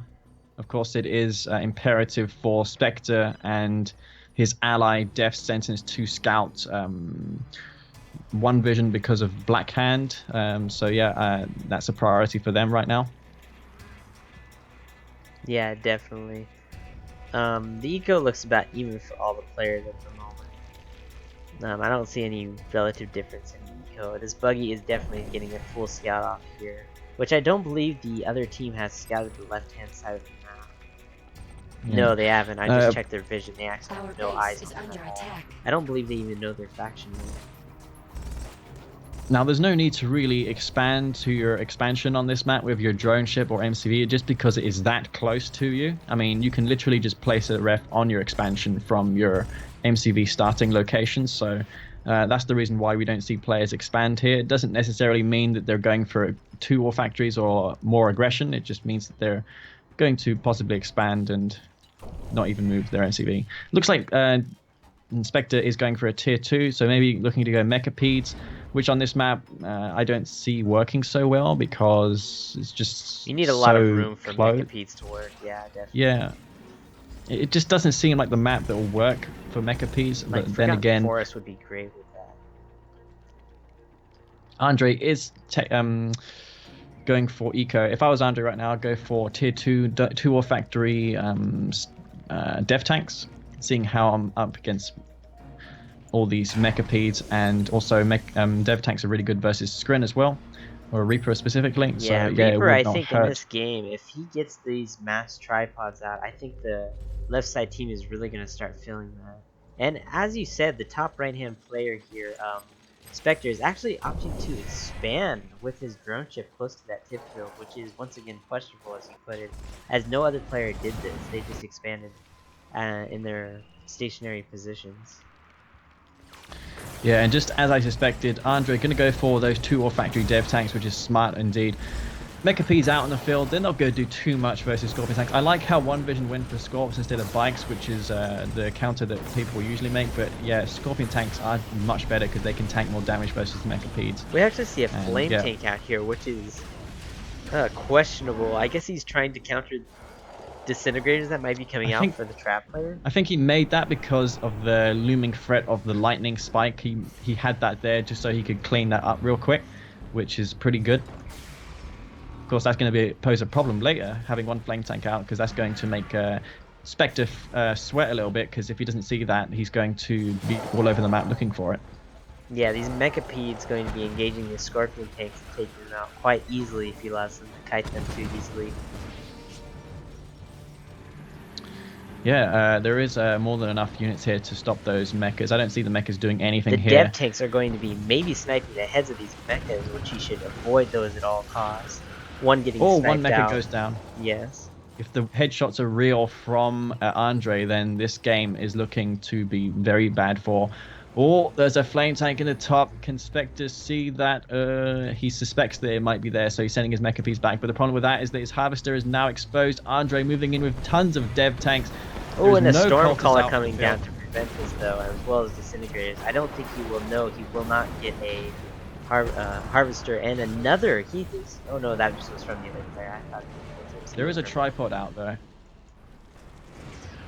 So Death Sentence on tier 3 right now. So yeah, looking to get those heavy tier 3 units out. That's going to be a problem for Black Hand and Skrin. If I was Black Hand right now, it'd be the ideal time to transition into infantry. Yeah, oddly enough, Death Sentence is not opting to go for the Reaper tripod upgrades, which is shocking. Normally, I would recommend starting with the Grim Prison and going into force field generators right away, but he's choosing not to upgrade that for some reason. Yeah, One Vision going for beam cannons right now, which is really odd. I would actually go for infantry if I was him, because there's literally no anti-infantry besides these mechas, which do get hard countered by infantry anyways. So well, considering I mean, the small distance of the map, the beam cannons would cover a large area, but once again, these infantry doing some major cleanup of these beam cannons and scorpion things right now. He really needs some venom of some sort. Oh, he is Black Hand, so I suppose buggy or flame tanks would be able to get for that. yeah, and all of a sudden, it looks like Spectre and Death Sentence are looking to be in a prime position in this game with the Prodigy out, with the tripods out. with Andre being just now on tier 3. The longer this game goes on, the more it's going to go in Traveler's favor because of that prodigy. Being Scrin and Black Hand means that you won't have anything to kill that prodigy Yeah, in definitely. As the you form see, of I think, aircraft. yeah, he did area mind control those beam cannons for just a moment. The Prodigy did go down just then, and the Mechapeds are falling back without a loss of a Mechapede. At the bottom here, we actually have a huge Reaper tripod course with oddly no upgrades. He's just getting one now. I think it'll be force field. No, it's going to be conversion reserves upgrading too fast to these shields, I think. But we'll see the result just now, and he is getting shields, and he's throwing down that support power to slow down units. I think we'll give him the edge he needs. Yeah, there's actually 2 support powers thrown down on that. I'm not sure if that was a mistake or what, but Oh yeah, there is a stasis shield and temporal wormhole, so I think that was a bit wasteful, but it doesn't matter. There is tripod steamrolling into this base right now. Andre is in all sorts of trouble. There is no infantry out for One Vision to handle this in a cheap way. He's spamming out disintegrators, which is questionable, but he's going to phase this army, which is odd. Desperation, I guess. Yeah, he phased his whole army, which he needed to defend. But There the is beam cannons Husker. are actually doing very well versus these tripods, and there's no answer to them, really. But in the meantime, at the back of the base, we have these Mechapedes just cleaning up stray harvesters, going back to that refinery. There is literally nothing to handle those. In fact, all 3 harvesters that were there have been idle for some bit. It looks like One Vision forgot to reorder those, but yeah, the tripods are coming in to We don't have kill EMP some of One Vision's harvesters. yet, but it is in the wake right now. The Rage Gen will probably spell the use of death of these Reaper tripods. Yeah, the problem with this engagement here is that he's going to leave back a lot of husks if he loses these tripods, and that could be what One Vision needs to get back in this game if he can try and capture the husks. Actually, we have Mechapedes in the back here aiming for this Texan, which I don't think he'll get. It's gonna come close though. No, he doesn't actually Doesn't get quite it. get it. But The I'm surprised Reaper that tripods Spectre are actually going to clean up this demon. Yeah, he has nothing really to They're all counter on those. severely Again, low he's health, Black so these Hand, super he tripods- hasn't really utilized the strength of Black Hand in this game, which is infantry. He hasn't gone for infantry, nor has he gone for any flame-based rushes, which generally work really well versus Reaper 17 and Traveler. So I reckon that One Vision definitely missed his opportunity to make the most out of his faction in this game. Yeah, definitely, I would agree. He is using Buzz. I think he threw in Buzz's support power there to pay him for his husks. He failed to kill the other 2, which he will be paying for right now. And this, I don't think this Hexapod has a chance of getting away as long as he pumps out Buggies, which he's not doing, oddly enough, in either of his war factories. He's going to claim... Oh, he's actually got tripods out now. But, yeah, there's one thing that Spectre could do which could end this game a lot easier, and that is go for Cultists, because with all these tripods and heavy tier 3 units out on the field, Cultists are going to be very, very good for taking those tripods over. Yeah, once again, we have another engagement of Reaper tripods fully charged this time. With he doesn't actually have conversions reserved, nor is I think he's going for that now. But yeah, that stasis is going to fend this off as this Hexapod moves forward, as well as the combination of this Redeemer.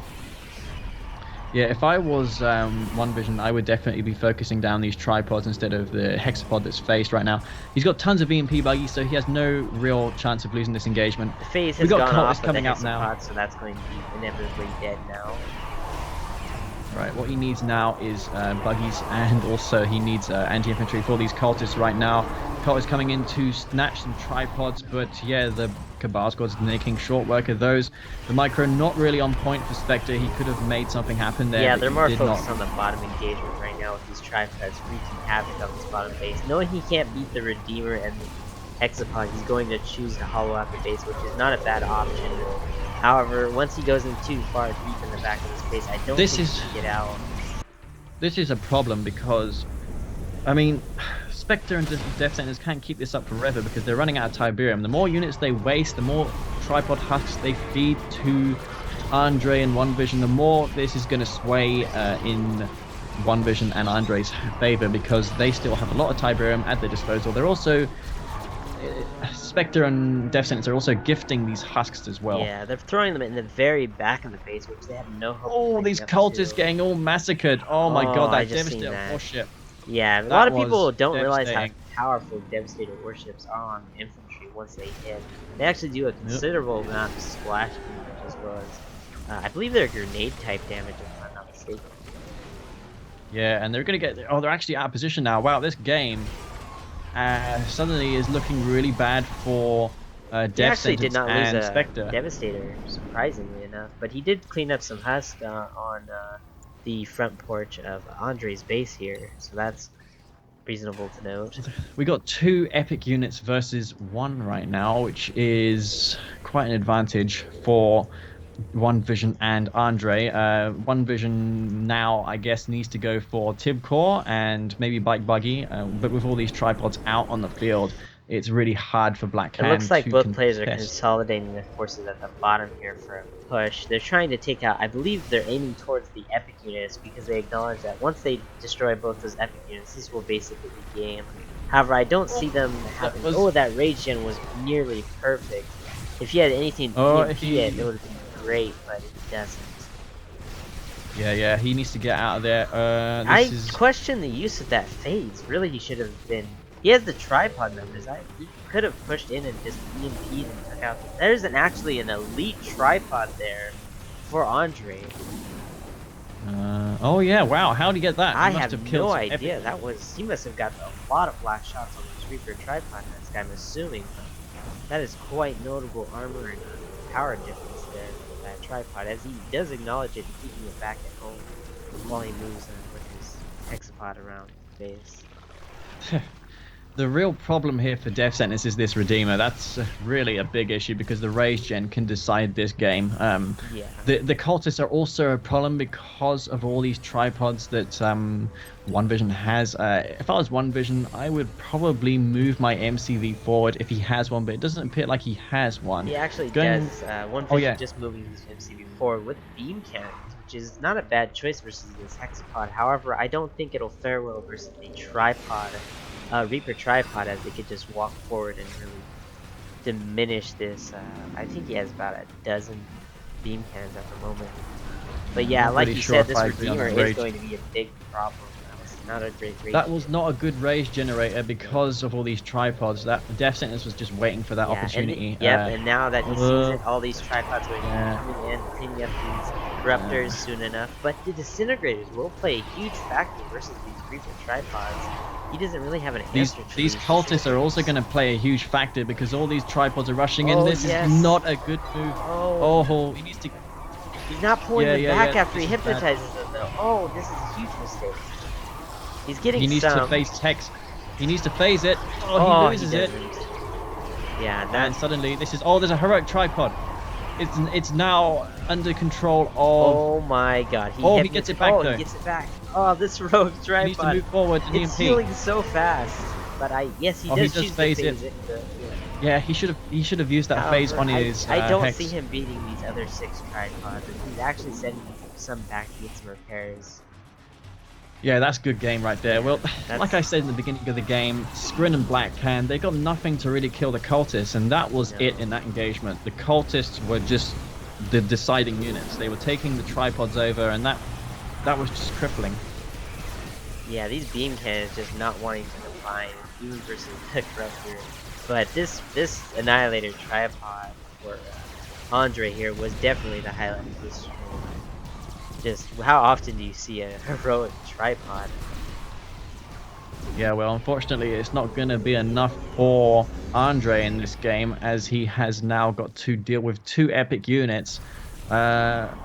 This is pretty much a good game. I mean, I'm surprised how quickly that game swayed. I mean, at one point it looked like that One Vision and Andre were actually winning, but now it's very much in favor of. Yeah, at the early game, you think that Skrin and Nod would be more demanding and rushing, but they just kind of let Traveler and Reaper sit, which you never want to do in the 2 position. That's really powerful, that tripod. It just takes out those Real Honestly, it's easy. on point with a epic unit. He was healing it just like it, moving around, phasing and treating it like it. I mean, it does a considerable amount of damage. I mean, look at that. And it's now under control of Spectre. And it actually survives after quitting the game once you hypnotize things. That's So nice. random going in favor for Spectre and Death Sentence. If they had got double steel talons, can you imagine that game ending differently? Yeah, I definitely can. Without So question. yeah, a bit lucky getting Traveler and Reaper. They can't really complain about that outcome. And that's going to be 1-0 to Spectre and Death Sentence. Yes, it will be.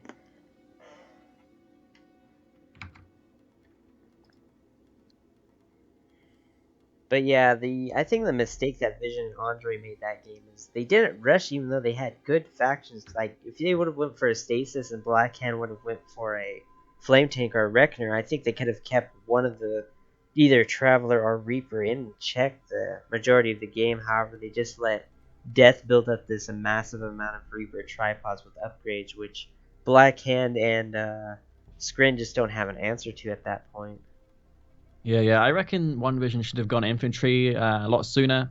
He would have forced out a lot of gunwalkers and anti-infantry units that would have benefited Andre more because of the tripod spam. Would have been great versus the gunwalkers. Infantry are really inexpensive and counter almost anything. So I'm surprised that One Vision didn't do that. Besides that, though, I think they did a good job at defending.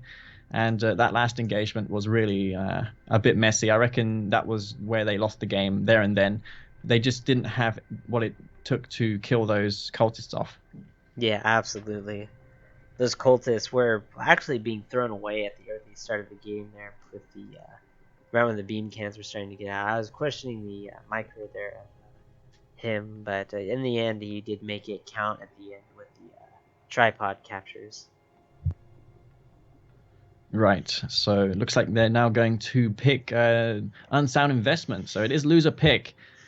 And yeah, We have a Death mirror Sentence. team here with GDI, and Nod. And oh no, now he's switching to Nod, which is quite good because he will be able to get access to those vertigos as well as stealth, which is pivotal in 2v2 engagements.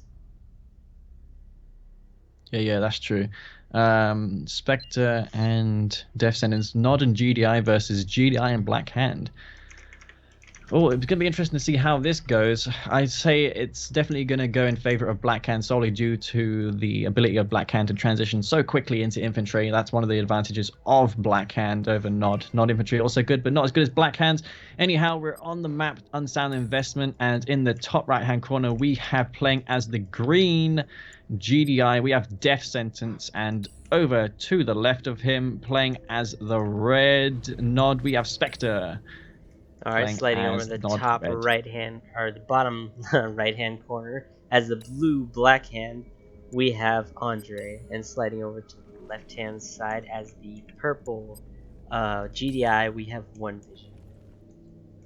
All right, and who is going for the spikes right now? It looks like we have Andre going for the bottom spikes. He's going to take those, and Spectre, I reckon, going to take them in the top. So, yeah, interesting choice.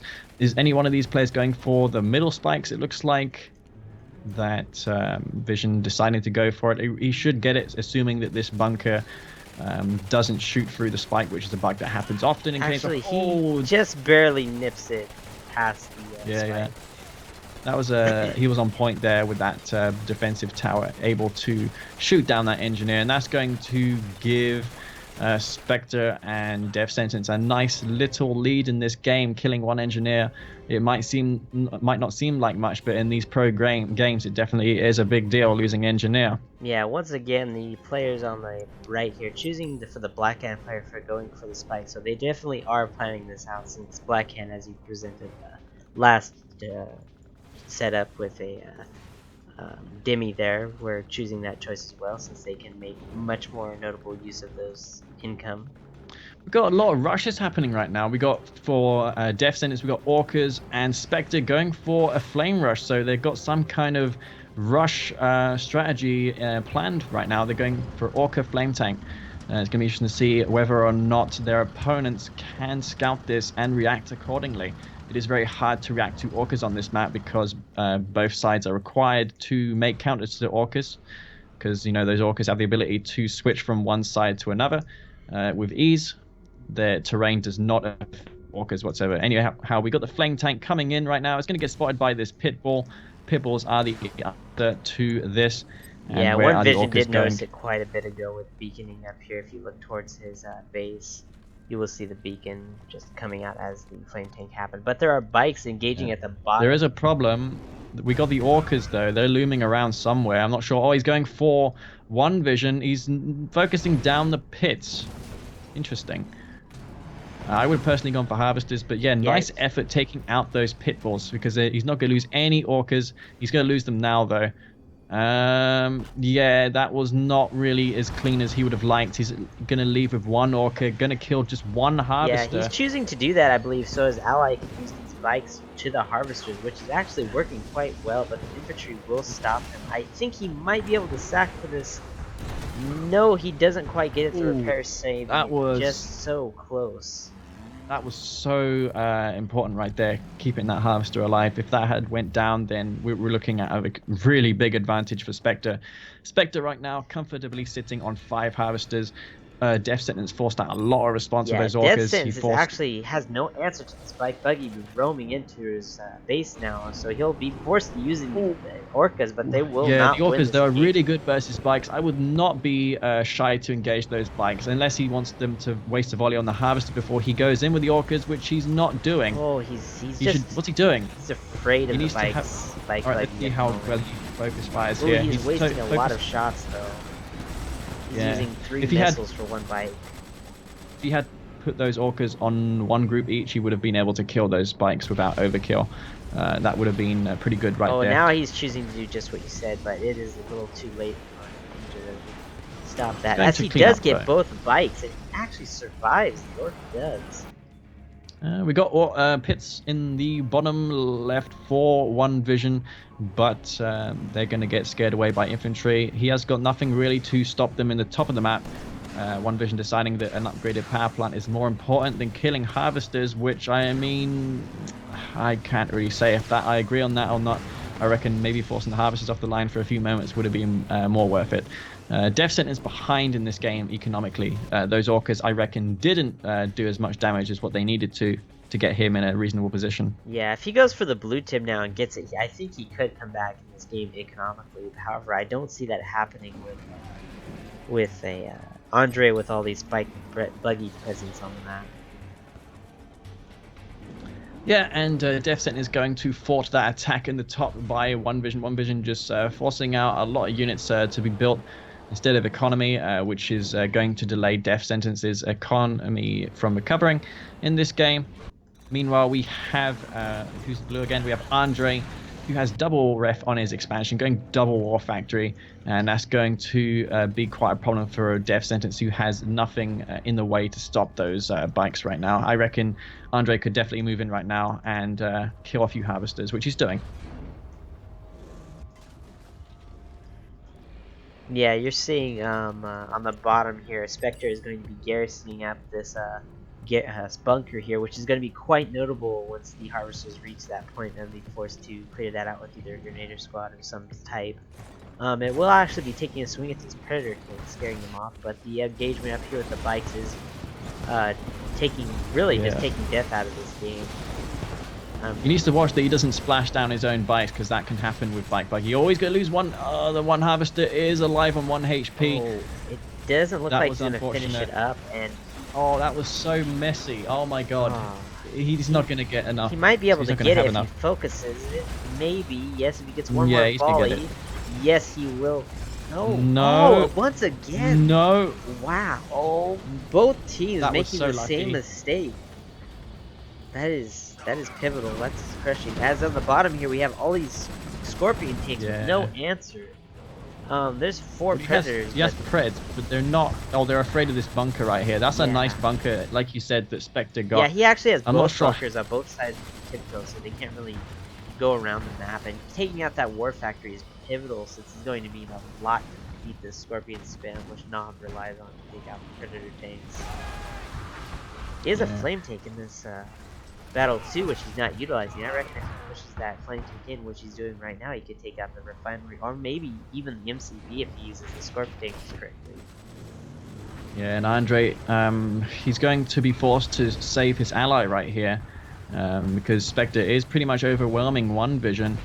And with that said, I think this will be a 2-0 victory, because I don't see how he's going to stop this, losing this refinery. Oh, Yeah, the he's bike not going to lose buggy it. is coming in, but it's not. I don't think it's going to be enough to stop the Scorpion tanks if he might just properly. However, he is really thinning down the Scorpion tank numbers, but the losses with that, the refiner will be going down to these rocket men. I do believe it just keeps allowing it to happen as there's no really anti-infantry coming up here, as this bike buggy is trading actually very well versus the Scorpion. Shocking. We've got triple ref for Andre. I guess he built that because of one clicks. He didn't space his refineries out to begin with. So anticipating one clicks from Spectre, gonna drop a third refinery, which is nice foresight if that's what he meant to do. But yeah, One Vision gonna hold this comfortably. But he has no expansion now. He has no refineries on that field. And it looks like we have Death Sentence poking in with some Predator tanks. Those Predator tanks are gonna trade really cost effectively versus bikes. I think Andre should have definitely used decoy right there on his bikes, and those Predator tanks would have been forced to shoot the decoys instead, saving his bikes. Predator tanks stacking up to get a lot of splash damage. One of the Predator tanks actually getting blanked because of how cost ineffective that was for, I believe, Andre. Yeah. Inspector going for infantry right now. He has both the upgrades. He also has the ability to use redemption on his infantry. If he gets enough infantry, he can use that, and his his infantry will revive as awakened squads, and he can use EMP very effectively. There's and, another it's flame not bugged tank as it is. down here by Spectre coming for One Vision's base, which if he doesn't, he has shatters here, so it will be caught out. Notably, Spectre and One Vision here, none of them decided to go for the blue field this whole game, as that is quite a lot of blue fields to be ignored. Yeah, it is, but I think they've just been fighting so heavily that neither one of these players have been able to harvest that tip. They've just been forced to pull their harvesters back because of these bike buggies roaming all over the place. At the bottom right here, Andre is actually losing refinery to that flame tank there. We've got a refinery going to get taken out by One Vision. He does have a fence though, which might delay it from being destroyed. Though this flame tank should have moved forward. Yeah, he should have moved forward and gone behind the refinery. Definitely. And then he would have been able to guarantee the kill on that. Redeemer coming out now for Spectre. I believe that's going to be the first epic unit out on the map. He's also reckoning to Andre go for right a base push behind this. I do believe he has... No, he doesn't have supercharge. He doesn't get that upgrade, but he does have a upgrade. He has tip core, I believe that's what that is. And he's calling in shadow teams. I question that choice. Spectre. Yeah, well, I guess he's just so far ahead now that he has so much cash to burn that he's just going to call in shadow teams. I mean, that's fine. I mean, you can bomb some key structures like these upgraded power plants, which will make the shadow teams worth it, honestly. Oh, definitely. So I don't think that's a bad idea. He's moving in with his Redeemer right now. No garrisons inside of it. He's going to put one in there now, but that's not going to make much of a deal because he has... behind it too as well. But at this point, like you said, they just have so much money. It's really... Oh, there's actually some fully upgraded infantry at the bottom here, but there are sniper teams. If he puts those sniper teams in the garrison, I do believe they get the range bonus, do they not? It looks like Def is pushing forward here, but he will get barely cleaned up. Andre really making a mess of that, considering how much more Tiberium he's harvested. He hasn't been able to match Death Sentence cost effectively. Shockingly enough, that he pushed his MC forward just enough to drop that stealth tower, the disruption tower. So that is quite notable, as the sniper teams are going to be detecting the stealth, neutralizing that. But the EMP grenades coming in to shut down this Redeemer and Avatar. So a lot of action coming here at the bottom left-hand corner here. Juggernaut's now coming out to hold off this, but I just don't see him getting enough Juggernauts out to hold this. The Shatter is just sacking themselves in. They might be able to clean up one of these Spectres, but no, he pulls back, choosing to avoid that, as the Redeemer with the Flame Squad in it acting as just a big meaty flame tank is going to be cleaning up this base and might be able to get tier 2 as Sonic Mitters will drop, as well as Obelisks, which are quite notably good. The Shadow Team's there as well, so shutting down any... Maybe he's looking to shut down the EMP grenades with the Shadow Team, I'm not sure. However, at the top right hand corner we also have Hammerhead's infantry. Yeah, it's looking like Death Sentence and... Well, yeah, One Vision and who's his ally again? Oh, I forgot. Death Sentence. They're going Inspector. to come out victorious. Yes.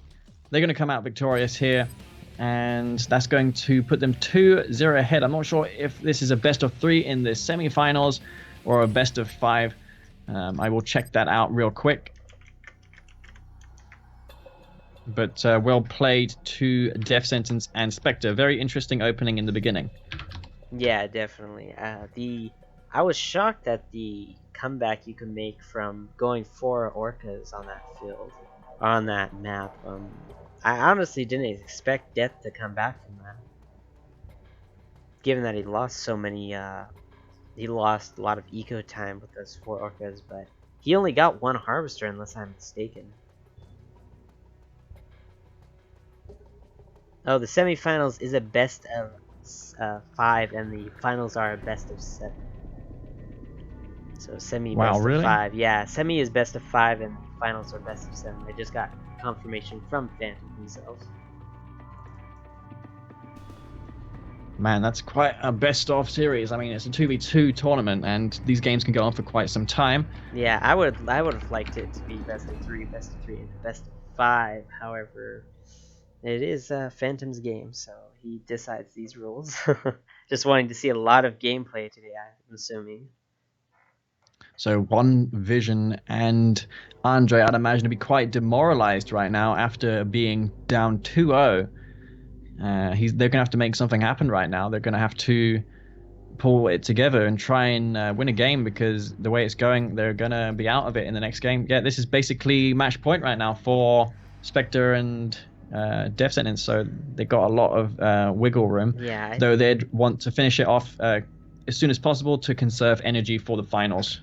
Yeah, definitely. And I do see them going as GDI and Blackhand, which is quite a strong combination, if I don't say so myself.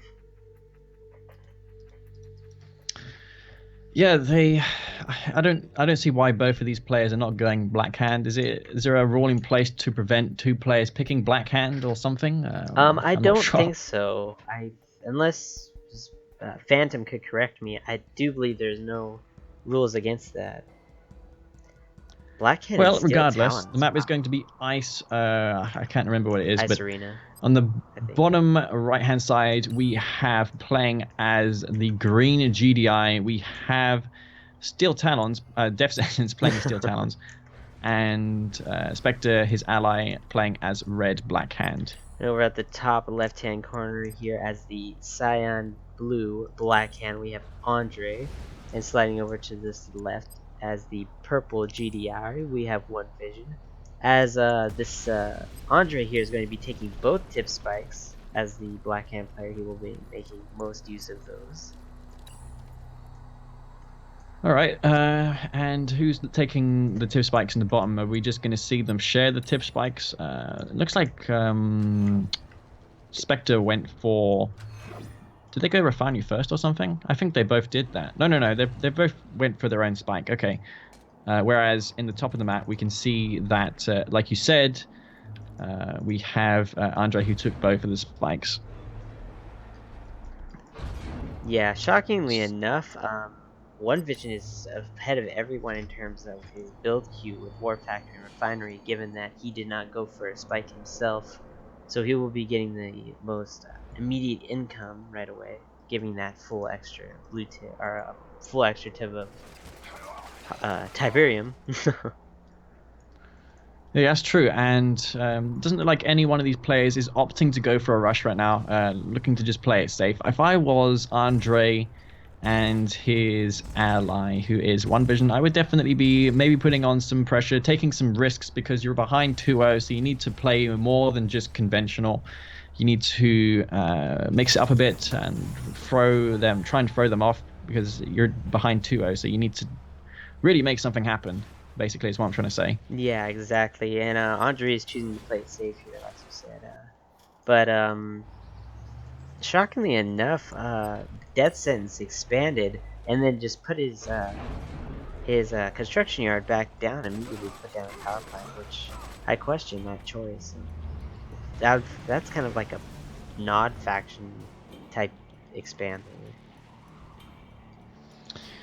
Yeah, and yeah, just going to expand to their respective fields. It's a bit odd on this map how one side expands to the top and the one expands to the left. It's very unique in that way because there's no other map that really functions like that. It does provide some different gameplay, to say the least. And also, yeah, what else is happening right now? Just going to scout one another with their respective scouting units. Looks like One Vision going for pits. Yeah, Spectre is actually over here going for a bike rush in the looks of it. The Andre has noticed this in Beacon, showing that he takes into account this bike buggy coming. Or maybe he's just building those bikes to counter the inevitable pits coming his way. But yeah, bikes aren't necessarily the best unit to build versus pits. Pits are going to arrive on the scene. He's going to have advanced warning with these foxholes, so he will have time to react to this with his own pits. Bikes aren't going to do nearly as much DPS as bikes, so they're going to not really kill any harvesters right here, especially Steel Talon harvesters, which have 10% more health than the rest of the harvesters in this game, besides Reaper harvesters, of course. Yeah, quite notably, there are 3 bikes up top here, doing some damage to Andre's eco here. However, I think he will get a harvester if he focuses down and sacks these bikes for it.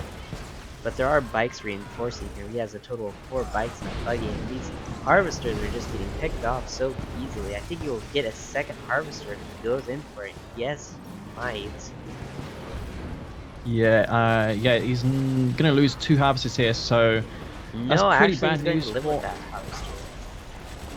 Oh. Regardless, though, Andre. Oh no, he gets. Yeah, he's gonna lose 2. All right, well, that's gonna put Andre in a very bad position, which is not good, needless to say, because he's the one who needs to be ahead in this game. Death Sentence was relatively untouched by the pit harassment of One Vision. That pit harassment didn't do anything whatsoever. Though they, One Vision, I think, did manage to take the blue Tiberium, which is pretty nice. Yeah. Spectre going for 2 war factories in the top of the map, going for bikes, so looking to keep Andre on the back foot. And One Vision is now forced to aid his ally and send some units to him, while Death Sentence now is pretty much unopposed and is free to do whatever hell he likes. He can go for Orcas if he wants. Orcas right now would be pretty good, seeing how everyone is scattered on the map. They would do some serious damage, especially versus Black Hand, where their harvesters are not even stealth. So yeah, easy kills. Yeah, it just looks like that damage to the economy of Andre was really just. I don't really think he has a chance of recovering. He needs to get some pressure on Death Sentence here, or possibly on Spectre, as you put it. If they do not apply this pressure, it's just going to be quite literally another steam.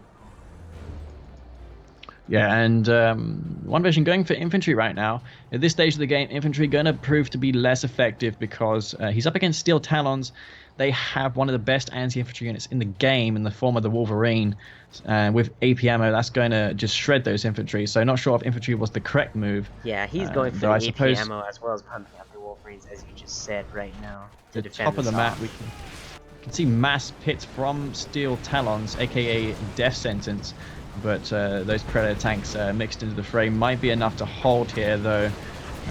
They aren't really coordinating their defense really well. It looks like Andre isn't really there to help those tanks out so well. One Vision, he made all these infantry in anticipation of him being attacked by bikes, but he isn't, because he's up against Steel Talons for the most part. So yeah, and the AP I don't really agree on not that quite decision. done. It's only about a little bit, 60% done. And I would wait to engage this infantry force, but it doesn't look like he's going to need to, as even with the composite armor, as you put, Wolverines are just very, very good versus infantry. Yeah, and it's a tough ask for One Vision right now. If he made the barracks in Andre's base instead of moving those Preds to help Andre, he would have been doing just fine because the infantry were better suited there. That will delay his ability to go for tier 3. He needs to go tier 3 right now, go for the Marv and the Juggernauts and stuff like that, but I don't think he's going to have enough time. He's going to be forced to throw down a Sonic Emitter here. Otherwise, he's just going to lose all of his harvesters. There's nothing really to stop these pits coming in from the south from Death Sentence. And yeah, aside from a few bunkers, but those are going to take a long time to DPS down all these pits. There goes the Sonic Emitter down. How good is the shot's going to be? It doesn't get anything. It actually misses every single one except that's a good line right there. Oh, is he going to get it? No, he's not really focused firing with his he Sonic actually Emitter. didn't get a single pit that time. Wow. So he's going to be this is looking pretty dire. Now the issue here for One Vision is that he's building a Sonic Emitter now, but he's now having to deal with hammerheads. Yeah, these Wolverines also, if you didn't notice, with APM actually do 125% damage to structures instead of the typical 100% anything else. So they are very good as they just drop a refinery. Yeah, but it looks like Andre is going to come in to clean up, though that will leave a big gap for Spectre to come into Andre's base, though it looks like Andre has managed to recover and build up a sizable amount of tanks. But the damage is being dealt now by Death Sentence. There is 2 harvesters there for the taking. He's going to take one out coming in, which I guess were the counter to the hammerheads. By who? Death Sentence. Oh no, One Vision. Yeah, One Vision has these hammerheads, or these firehawks, which I presume were for the hammerheads, but I really think that might have been a bit of overkill. Yeah, he's actually dropped an airfield in the back of the base. He has to clean up those pits though, otherwise his firehawks will be in danger on the deck. Speaking of firehawks, it'd be nice if Death Sentence went for them as well, because these refineries right here are for the taking. Yeah, he also has mammoth tanks. I believe he's going for railguns now. Death Sentence. Going to be planning to steamroll this One Vision here out of this game once he gets those with railguns. But there's a big Scorp fight engagement at the top here. But he is versus Tech, and it's a bad reverse move, but they're losing about 4 or 5 Scorpion tanks due to that. Building blocking with Hand of Nod as well as the Obelisk will fend this out, but he does have the diminishing amount of Scorpion tanks, but the Redeemer will be coming out for Spectre to contest all these Scorpion tanks. So that's this. What Spectre needs to do right now is he needs to go for a Tib Tiberium chemical plant, because if he can try and force these tanks of Andre into the Tib field, he can get a very nice Tib vein off, and that could be all he needs to push in right now. But Andre, if he's smart, he'll know that he could be baited in, and that could happen. Yeah, definitely. But Death Sentence here moving out with these railgun mammoth tanks at the bottom here with no adaptive armor, nor is he just about to get it, so that will be immune to EMP, as that upgrade just shows. He's actually choosing to move upwards to attack Andre from both flanks, which will absolutely knock him out of the game, acknowledging that he is the only real threat here, as One Vision is just struggling to recover, and really he doesn't have anything in the forms of units. There is one hammerhead which is really obnoxious, so there is 2 harvesters there, which if Death Sentence is paying attention to, he will take out first. But yeah, his sights are firmly fixed on to Andre right now. And yeah, Andre, I don't think he has what it takes to really stop this. And just as you said, that tip vein coming off, just as you predicted, right on that Scorpion tank. And I believe if he rage gens now, unless he's already used it, it would be just to finish off all of these Scorpion tanks right here now. But with these mammoth tanks here, nothing to contest with. It's looking like this is going to be another victory. Yeah, and I think Andre is going to be pushed out of the game right here. His Redeemer is coming out, and with the aid of these mammoth tanks of Death Sentence, that could actually be enough. Death Sentence should definitely build a tier 4 and use the shockwave on this Redeemer. I would also recommend should have had one. Death, or not Death, but Spectre, you know he has a tip chem plant, so he should be aiming his sights towards these 2 refineries that are close together for Andre. However, I don't think he's realized it yet, too focused on his Redeemer being EMP'd. And that will be sniped out by this Juggernaut shell here. Yes, and it will go down. The Redeemer does go down for Spectre. So that's a very nice pickup there for Andre. I would not It looks choose like to engage these mana tanks with these Juggernauts and Sonic Shells, as well as this Redeemer here. I think they'd be best if they pulled back, or at least consolidated their forces for the next move. Nice use of adaptive armor there as the Juggernaut Shells are coming down, saving them mana. yeah, this base push is looking like it's falling to bits right now.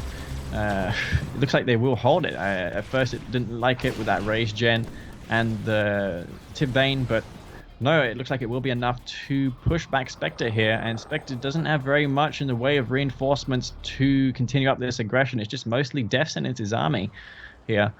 And this is going to give time for One Vision to recover and build another army. And Death Sentence now doesn't have very much to show for it. He has only got a few hammerheads and these juggernauts up in the top, which is not very much. Yeah, I'm surprised at the lack of units and presence One Vision is having in this game. He clearly has the eco now, but I just don't see anything coming out from him except for these Firehawks, which he really hasn't Well, done he anything has with. been supporting with these juggernauts here. He was actually key to that defense because of those juggernauts. He has the tier 4 right now, and he has Shockwave available to him, but of course Shockwave going to be useless versus these Mammoths with adaptive armor, assuming that Death Sentence acknowledges that his Mammoth tanks can be immune to EMP. One of them does get taken out.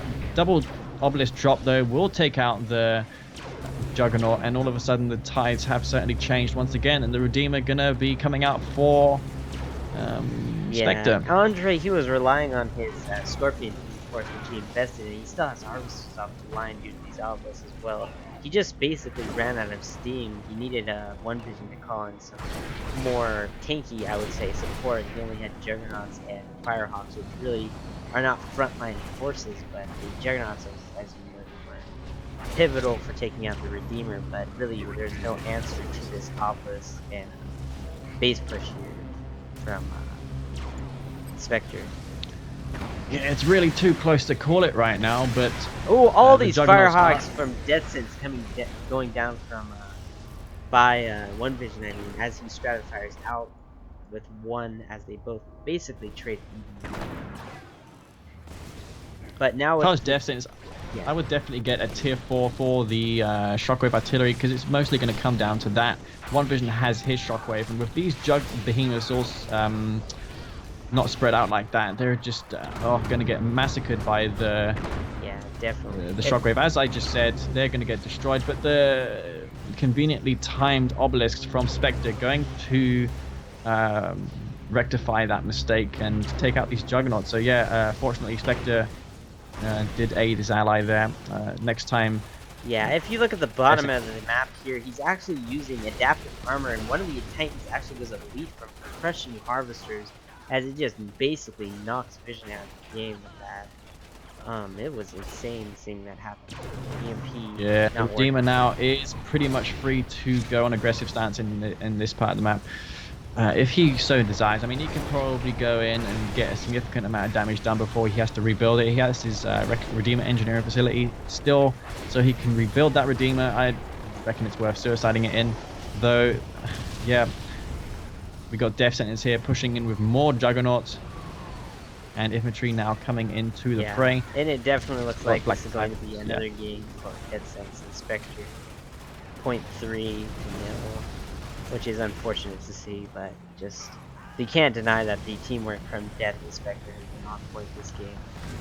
Presence of the Behemoths mixing in with the Redeemer as well as base push, and all the players calling in GG. One Vision the teamwork. Them luck. The teamwork was just basically better for Death Sentence and Spectre. There's no doubt about it. They did coordinate a lot better than One Vision and Andre. Yeah, so well-deserved victory to Spectre and Death Sentence, coming through with a clean 3-0 victory. And they're going to be over into the finals. Yeah, absolutely. The resource graph was actually not too as separated as I thought, as you didn't notice any difference until the 9-minute mark. But as you said, it was just a matter of teamwork that game, which was what these 2v2s typically come down to. True.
I'm gonna restart my game real quick. Alrighty, that's fine. I'll let you know when the game starts up.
Alright, so I just got the teams. It will be Dimmy and Cold Hunger versus Death and Spectre. Yeah, very interesting indeed. I'm gonna be very much excited to watch this, considering the players. I'm definitely going to be leaning towards Death and Spectre might be winning this due to the teamwork I've been seeing, but Dimmy and Cold Hunger, Cold Hunger in particular, has been quite good in these 2v2s as well. I'm sorry to break you there, but Cold Hunger will win this. He just knows everything. He's so good. He's just gonna win it. That's all I'm gonna say. All right. Well, we definitely have MasterLeaf here picking favorites. Absolutely, Cold Hunger.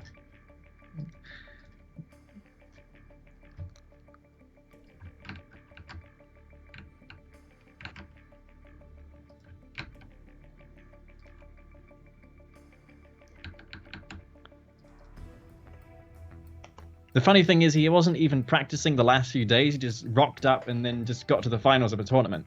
It's just so weird, isn't it? Yeah, I actually haven't seen his presence much, and honestly, I think this is the only time I've ever seen him in a tournament.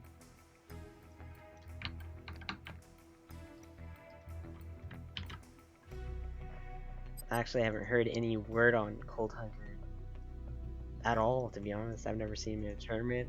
Now, I've actually seen him online. So he definitely is a new player, I'm assuming? I have no idea. I could not tell you, mate, but honestly, he plays really good for... That's all I know right now. Alright, so the first map is Tiberium Rift, I do believe.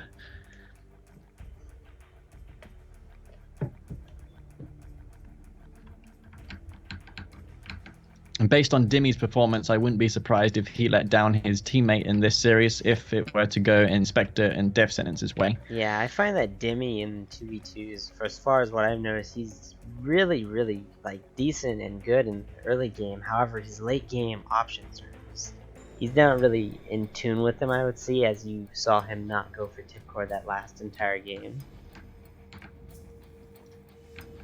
Absolutely true. That was a critical mistake, actually, and he cannot afford to make them this time in the finals. He has to wake up and play a little bit better. Yeah, especially with Mr. Cold Hunger here. It's not going to be allowing him to any leeway at all. Yeah. I'm going to be very suspicious indeed if they do win this with Cold Hunger in it. Alright, so finals it is. It's going to be Spectre and Death Sentence versus Kappa XD, aka Dimitri, and Cold Hunger. Cold Hunger getting dealt Traveler 59, whereas his ally getting dealt Nod. So if we scroll over to the left of the map, we can see Death Sentence, who has maintained green, playing as the Black Hand. And over to the bottom, we can see his ally playing as the red screen. It's going to be Spectre. Alright, sliding over in the top right hand corner as the Cyan Blue Traveler 59, we have Cold Hunger. And sliding over the bottom right hand corner as the pink Nod faction, we have Kappa XD, aka Dimitri, or Dimmy.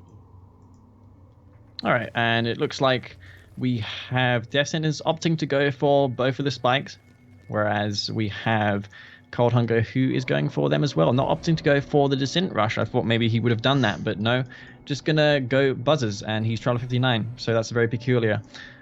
Meanwhile, we have, I think the other two players did in fact go for Refinery first, which is always the case if you don't go spikes, because it's silly going for Power Plant first if you're not taking, because there's no reason to build a barracks. Yeah, definitely. I find that Cold Hunger maybe not opting to go for the Descent Rush, given the distance there is to do that. I think that the distance is too long to really make that a secure strategy. Whereas I believe this map is just a little bit wider than Tiberium Forest, or not Tiberium Forest, but Forgotten Forest, unless I'm mistaken. Yeah. Also, the nerf can make it a lot worse now. Previously, the synths were the best strategy for Traveler in 2v2s, but now with their nerf in R12, it's not probably the best idea. Probably best to use them more defensively nowadays in 2v2. Yeah, but that nerf only does apply to Traveler 59, unless I'm mistaken, to the Disintegrators. True. Anyhow, do we have a rush coming out from Death Sentence as he is Blackhand, if I'm not mistaken? No, we're just going for Eco. And meanwhile, we have, who's purple again? It's going to be Dimitri. Going to just Eco as well. So nothing coming out of these guys. They're just going to play stock standard, going to expand, and we're going to find ourselves approaching quickly into a macro-oriented game. Yeah, definitely. And it does look like both players are relatively even. Just Demi just a little bit more ahead, but it depends who expands first, as not opting to go in between both the tip fills as per last matchup we saw where players did go in between each tip field. I'm not sure if that's a major factor to note, but it certainly is. Well, Death Sentence is going to Eco in this game. Neither one of these players in this game looks like they want to go for the blue tip just yet. So they're just going to Eco, and yeah, it is a final, so I guess all is on the line. You gotta, I guess, playing safe is the best way forward.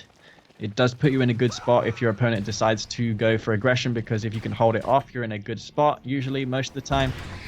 But yeah, there's not really much else to say right now, aside from they're all ecoing. It looks like Spectre going for some Seekers right now, possibly to secure that blue Tiberium, which is the first thing that they go for on this map, because this blue tip field will grow over time. It starts off empty, but over time it will grow. There's a Harvester there, though, coming towards it, and if Dimitri's not paying attention, he's going to lose that. I would certainly be pulling it off the line right now, as there is going to be forces rapidly growing here, and that's going to be a harvester kill. There's literally nothing you can go in Jimmy's favor here.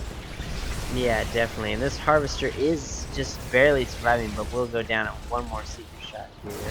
But he lost a lot of forces into that engagement. Disintegrators coming out without advanced articulators, and I don't think he has the state. He does, but it's not quite done yet, which is shocking. Yeah, that harvester going down is going to make Death Sentence and Spectre a little more comfortable in this game, knowing they have a 1-up. So they're just going to play it safe right now and get perfect lead, which is... Yeah, I reckon he should pull back these Seekers, as he should have took advantage of the Disintegrators not having advanced articulators, which now they do, but now he's opting to pull those back. As beacons are being placed at the top here, all these bikes coming in to take out all of Cold Hunger's harvesters if he doesn't have an answer to this. Being forced to put a lightning spike down, which will do notable damage, but not enough for this many bike leggy, as I do believe this will be the end of the game, but no, actually those are not his bikes as well. Those are regardless, he's taking significant damage. He's going to lose 3 to 4 harvesters, and Death Sentence is going to pay nothing in return for it. Maybe just a few bikes, but that was pretty awful. Yeah. And so far, everything is going badly wrong for Dimitri and Cold Hunger. This is looking really good for Death Sentence and Spectre so far. They're in a great position in this first game. Yeah, but you have to note that he is Traveler, so he doesn't need quite as much money as the other factions to make things work, especially with these disintegrators and possibly a hexabot coming out since he has tier 3. I would have certainly expected more portals being thrown down by Cold Hunger, seeing how there is limited anti-infantry here for both Spectre Yeah, and definitely. Death And that was an Sentence. excellent support power use right there. I do fail to remember the name of that support power, as it does prevent all these Seekers from coming in and doing damage. Yeah, well, I guess this guy is from StarCraft 2, so he probably has a lot of experience with those sentry shields. So, Yes, indeed. yeah. Since chasing down these Seekers, there is buggies there, which will all dispatch.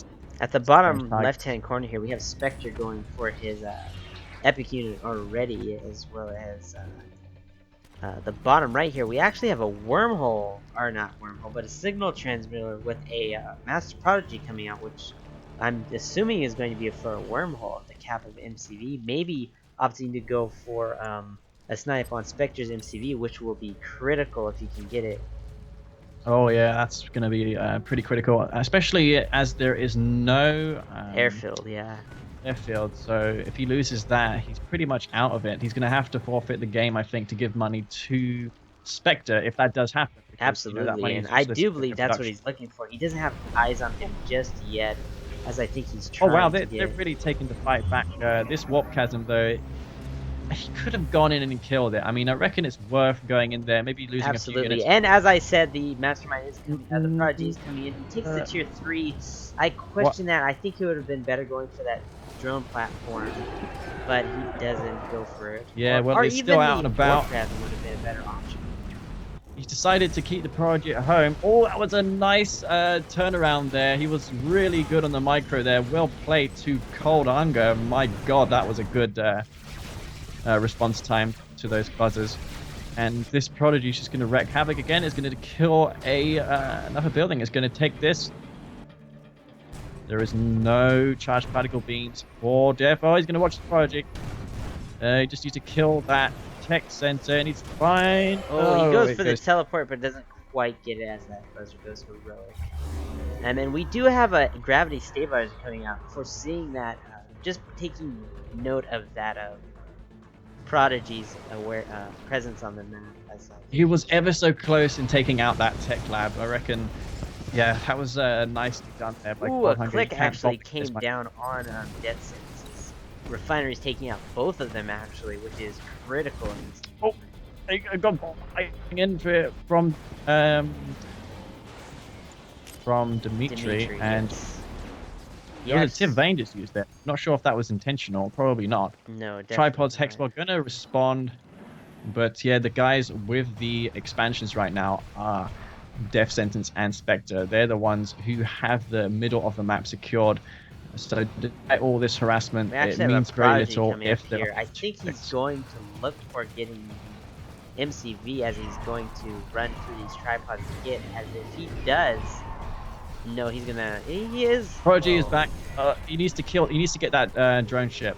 Yeah, he can't. If he just gets the drone ship, he wins. Yeah, I mean, he looks like this is really good from Spectre. He's anticipating he's going to lose his drone ship, so he's already making another one. That's a sign of a very good player right there. Yes, it is. Being able to read ahead. That was very well done, by the way, by Spectre. I'm quite surprised to see him do that. Yeah, Spike's wrecking havoc at the top of the map. Oh, yeah, he did actually get the MCV, and he teleported the engineer to save it from the sold-off drone ship. Wow. That is. And there's Spikes at the top of the map, killing all of Death Sentence's harvesters. And I guess the Hexbot is on the way for Cold Hunger. Wow, making it. This game is not looking so good for Death Sentence right now. And there is no charged particle beam. There it is right there. It's a bit late, honestly. That Prodigy did way too much damage. Spikes did way too much damage. And he's going to use one more harvester. Him. Now, despite this expansion, it means very little when this Prodigy is out and about. There is one refinery there, so I guess what this Prodigy has to do is just to take that, and he'll be fine in this game. Maybe you can throw down a missile battery. What is critical to note here is that gravity stabilizer is building a drone ship. If he could somehow snipe that out in time, which I don't see happening, he could prevent them out of this game. But is another Mastermind going to be, our Prodigy going to be coming out to snipe his MCV yet again? Is what I will be wondering. I am amazed. I am amazed. So going to see an expansion out of Dimitri right now. Devastator like out for Oh, great are they teleport to the planning? back. I do believe they're planning to teleport. Oh no, they failed. If you didn't note it, Cold Hunger tried teleporting, um, Demi's MCV to the center of the map with the Prodigy, which would have been an extremely good Oh, play. he just oh wow, that was a nice bit of teamwork right there. He just phased both phased but both the Epic unit. Yeah, definitely. He also Going teleported to it to that spot, which is very good use of the Prodigy this Prodigy game. does go down. One thing to note is that the blue field is a nice size right now, but there is 2 Mecha Ps there from Spectre just to ensure that that doesn't get harvested by one of these players. Now, despite all that aggression from Dimitri and Cold Hunger, there is still an expansion for Death Sentence in the top, and that's one advantage you have to give to. Ooh, an excellent rage gen Death at the Sentence. bottom here. The Redeemer rage gen. It was so good. Yeah. He gets all the mechas. Nicely done there. Yeah, wiping out all those mechas with that rage gen. Optimal use of it. I do believe, is there another Prodigy on the map? No, I don't. Yes, there is, sitting right in the back. I reckon he should build some Corruptors. He is going for some type of, I believe There this is no could be garrisons in this hex. Devastators. There is no garrisons in it. He's going to lose it if he pushes forward. Spectre is in all kinds of trouble right now, and in the top of the map, he's got only 2 harvesters harvesting that Tiberium, so despite what it looks like up there, there's not much in the way of harvesting going on. No, those Devastators will be taking down another refinery, it looks like. Oh no, the first refinery, that was a turn mistake. But yeah, Where's that'll the be going Redeemer? down. The Redeemer is Dimitri, at the bottom middle here next to the blue tab. Not sure what he's doing. I really think... Oh, Prodigy! He must have bugged. He must have bugged. I would absolutely must have bugged. Yeah, that does happen sometimes. That's very unfortunate for Cold Hunger. He would have been able to do some significant damage there. Nice response there by Spectre, though. What Cold Hunger could have done was he could have just area mind controlled that MCV when it was packing up. Yeah, definitely. Spikes, though, growing in mass for Dimitri. This drone ship, though, is in jeopardy still. He needs to move this Hexball forward, though, so he can get his disc segments in range, so he can kill this drone ship faster. Yeah, Got absolutely. bikes falling over the place there. Oh, the refineries have gone up the top. How did that happen? Yeah, the 2 Devastators just wiped them out, and that turret was too late to respond to. So Oh, it the just Hexapod is completely shut EP. it down. This is massive. The drone ship does get phased, though. That was a nice phase. Yeah, absolutely. Wow. Got both the Eradicator Hexapod and the thing, and he gives and he calls it. Wow. Who is this guy? This cold.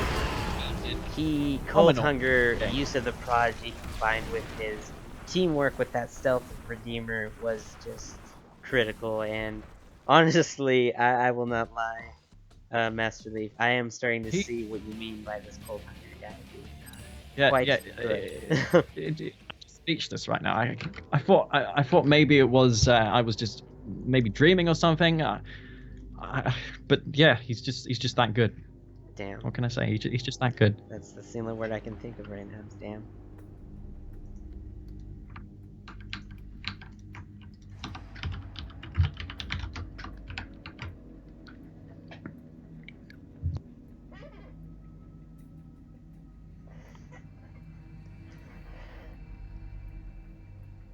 So that'll be 1 point for Team 1 Demi and Cold Hunger to 0 from Death Sentence and Spectre. And I do believe this is a best of 7, so we're going to be here for quite the bit.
All right, so second game it is, and they've decided to pick Suburban Arena. So Spectre and Death Sentence on the down. They're actually behind for the first time. Two series. Yeah, It's 1-0 shocking. for Dimitri and Cold Hunger. And if we go over the left-hand side, we can see playing as the red. Of course, it is Spectre. He's going to be playing as GDI. And to the bottom, we have Death Sentence, who is playing as Reaper 17. And if we scroll over to the right-hand side, who do we have playing? On the top right-hand corner, we have Cold Hunger playing as the pink Reaper 17, and sliding over to the bottom right-hand corner as the orange Black Hand, we have Dimmy, aka Kappa XD. All right, well, that's going to be an interesting matchup. There's no Traveler involved here, so there is one Black Hand, though, for Dimitri, and Dimitri does love his infantry spam, so it'll be interesting to see how this goes, considering how there's no... there's a GDI faction and a Scrin faction. Infantry makes absolute sense here. So let's see how that goes for him. And Cold Hunger... Yeah, absolutely looking forward of the infantry coming out here, as a lot of Cabals are actually being drafted. I would presume he'd be going for a flame tank with all these Cabal drafts, is what one would assume. That's true. Looks like Cold Hunger just going to establish eco right now, as well as Death Sentence. So nothing again coming out from either one of these players. That War Factory is placed in a very aggressive stance, position. Yes, as you see, Death Sentence note with the beacon there, realizing that as well. But yeah, that's one thing. The rush distance on this map is really small. Yeah, I'm surprised that the last time we were casting this map that we didn't see a flame rush coming out of who was it? One Vision, because the map distance, the rush distance is so short that you can probably get a flame tank over there in no time. Yeah, absolutely. So, yeah. And even seeing this, I think the Reaper 17 player is going to have quite the trouble countering this, even though he's seen it way in advance, as these flame tanks are just going to be rolling over there. And we haven't seen a single Seeker. Yeah, there's nothing to counter this. I think you really underestimated this rush.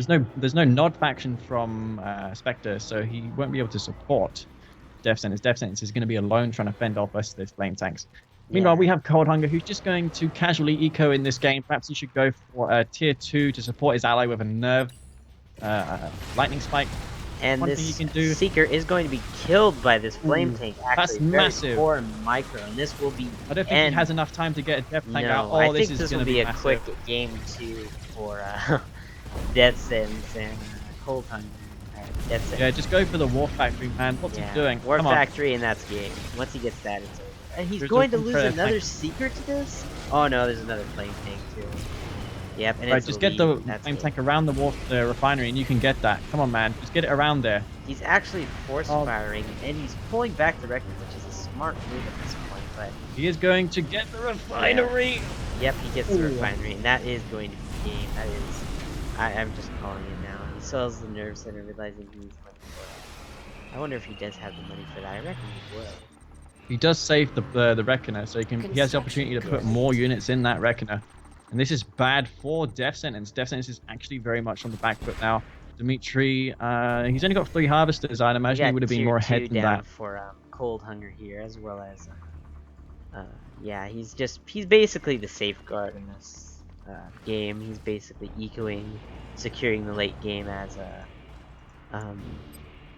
Dimmy here. If I was Dimitri, I would probably draft another tier 2, which he has done. He's going to go in and try and get one more refinery. This dev tank of Death Sentence not responding. I'm not sure if you saw that, but yeah, that's going to be massive for Dimitri. This double flame Reckoner coming into Death's base, that's going to cause even more havoc. Honestly, I think he should deploy right next to the drone chip and the refinery if I was here. But he might be opting to go in between both revs, thinking he can get them both, which would be a bad idea. Bad. Oh, he's not doing anything. What is he doing with his Reckoner? Oh, you could have had that down ages ago. He does get the deploy before the lightning spike gets shot, which is notable to add because that is quite a bit of. It's not the best placement either, because I'm not sure if he has enough range. Actually, he does probably have enough range to get out of the refinery. But the building block, if he gets a building block from Spectre, that would be pivotal. Yes, he is, and he's going to block her with that. But it is a double flame Reckoner. Yeah. If Dimitri's paying attention, he should definitely focus down the buildings here. I'm not sure what he's doing. Harvesters with the flame Reckoner. It is Oh no, he's hitting the dev tank. I didn't even see that. He's actually gonna kill the Yeah, dev a bit tank. slow. No. I'm not sure if he's going to have enough time Factory, to oh patch my this. god. Actually, yeah, he probably will. If Double, he evacuates, rank. no, maybe. No, he doesn't What? quite. Oh, that was such a cake right there. Wow, can't Yeah. believe that. Oh my god, look at all these dev tanks. If he has stasis shield, which he does, he's Yeah, Cold gonna. Hunger is just on top of it this game. Jesus. Look at all these dev What? tanks. My god. Yeah, He doesn't even have a that's not. corruptor. He's just damage. And this is going to be bad for Spectre. Oh. Is he going to trap these effectively? If he You can traps see them these, coming top. no, he doesn't quite trap them. And with this kiting potential here, it will just spend the death of these predator tanks. That's very nice micro, by the way, from Cold Hunger. Yeah. Pulling those back over there. Absolutely. Flame He's only lost now one inside. dev tank so far. With oh no, this is just Oh, we got and the infantry stasis as well. comes down, focusing That down. was a beautiful stasis That as was well. absolutely beautiful stasis. I think he's going to go in to finish up the rest of these pred tanks. Now we got infantry coming out from Dimitri. He's charging on the tip out hills, of which the is game. notable. And this infantry coming down here, he just has no answer. Yeah, this going for Storm Rider. Oh, he's going to spot these Storm Riders against Reaper 17. He's That's actually about opting to go for the drone ship. And the dev tanks are just uncontested here. Oh, but he has to watch out for those shatter shots, as those will be pivotal in this engagement. As the drone ship is going to fall for death sentence due to these infantry, as he said, he had no answer to these, and that will spell the death sentence, I believe. Yeah, and Spectre kind of getting walked over right now, and also the surprise gravity stabilizer is also spotted. So there goes Death Sentence's opportunity to come back in a big wave with Shortness, but that's not going to happen because he's up against Reaper 17 and Dimitri of all these infantry. And yeah, this is pretty much a good game. So 2-0, surprisingly. Who would have thought for Cold Hunger and Dimitri? Yeah, Cold Hunger definitely just showing some work here with those. Really on point. Yes, he's even going for his upgrade. He's already gone for Reaper tripods behind this, just in case the dev tanks didn't finish the game. As if you look closely, Spectre is actually in a very good economic. But he's losing all of his tanks to the infantry now. I really think think anyone that would agree on Death that. should really just quit out of this game, but he's opting to go for a drone ship. I question this choice. Yeah, and the way it's going, I can see this series definitely going for Cold Hunger and Dimitri, but anything can happen because it's only 2-0. There is always opportunities for Spectre and Death Sentence to come back, but they're going to need to play much better than this, and maybe even not go random, because random in this game did actually hurt them. Yeah, definitely. I believe they're just quite a bit too cocky when it comes to underestimating Cold Hunger. So that's unfortunate. Yeah, that's 2-0 for Cold Hunger and Dimitri. So Dimitri looking, is getting closer to winning his first ever tournament, I do believe. I'm not sure if he's actually won anything before. I don't believe he has. No. We can just, I mean, look at Cold Hunger's eco. He was the only player who was left untouched in that game. So of course he'll just come out on top and win.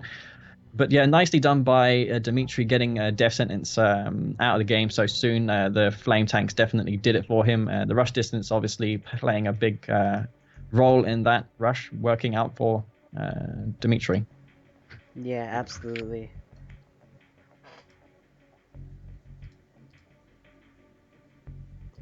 And we do have Unsound Investment, I believe, as the next map, unless I am mistaken. Right.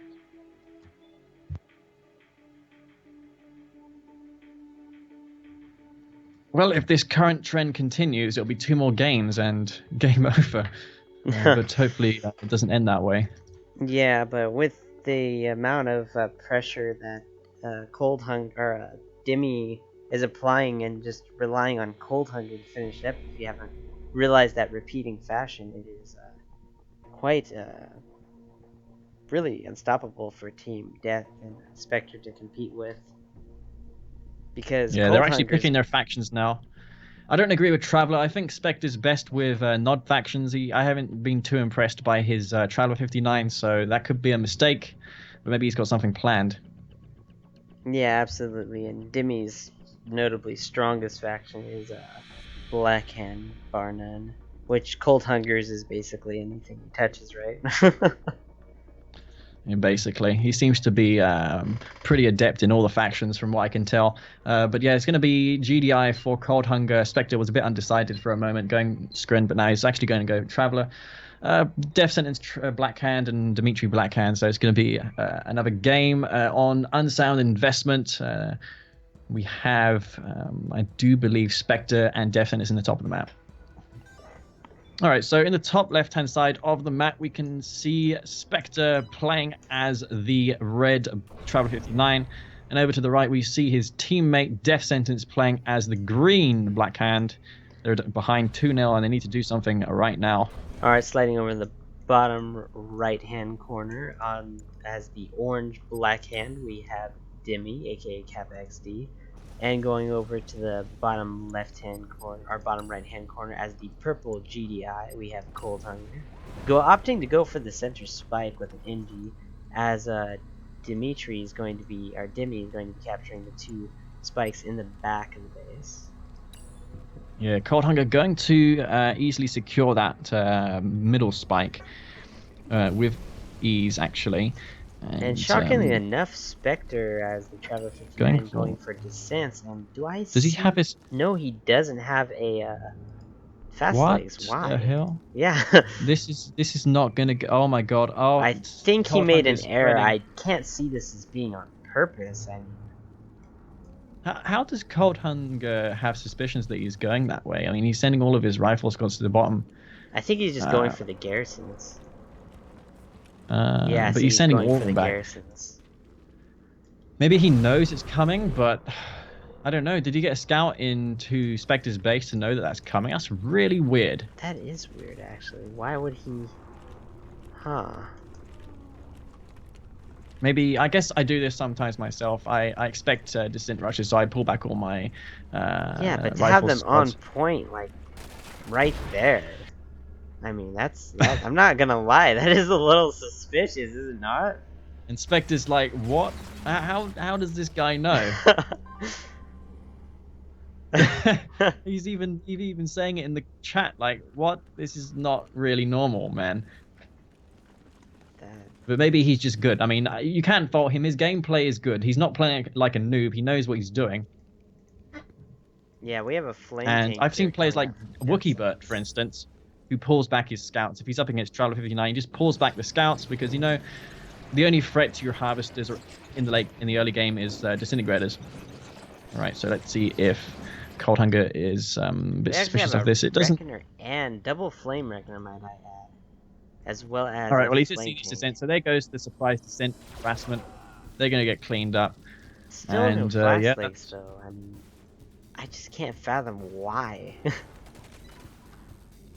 And yeah, Dimitri is ahead in this game quite substantially. I'm not sure what happened. What did Ooh, he's gonna get both these power plants at the bottom here with this flame king, which is gonna be critical.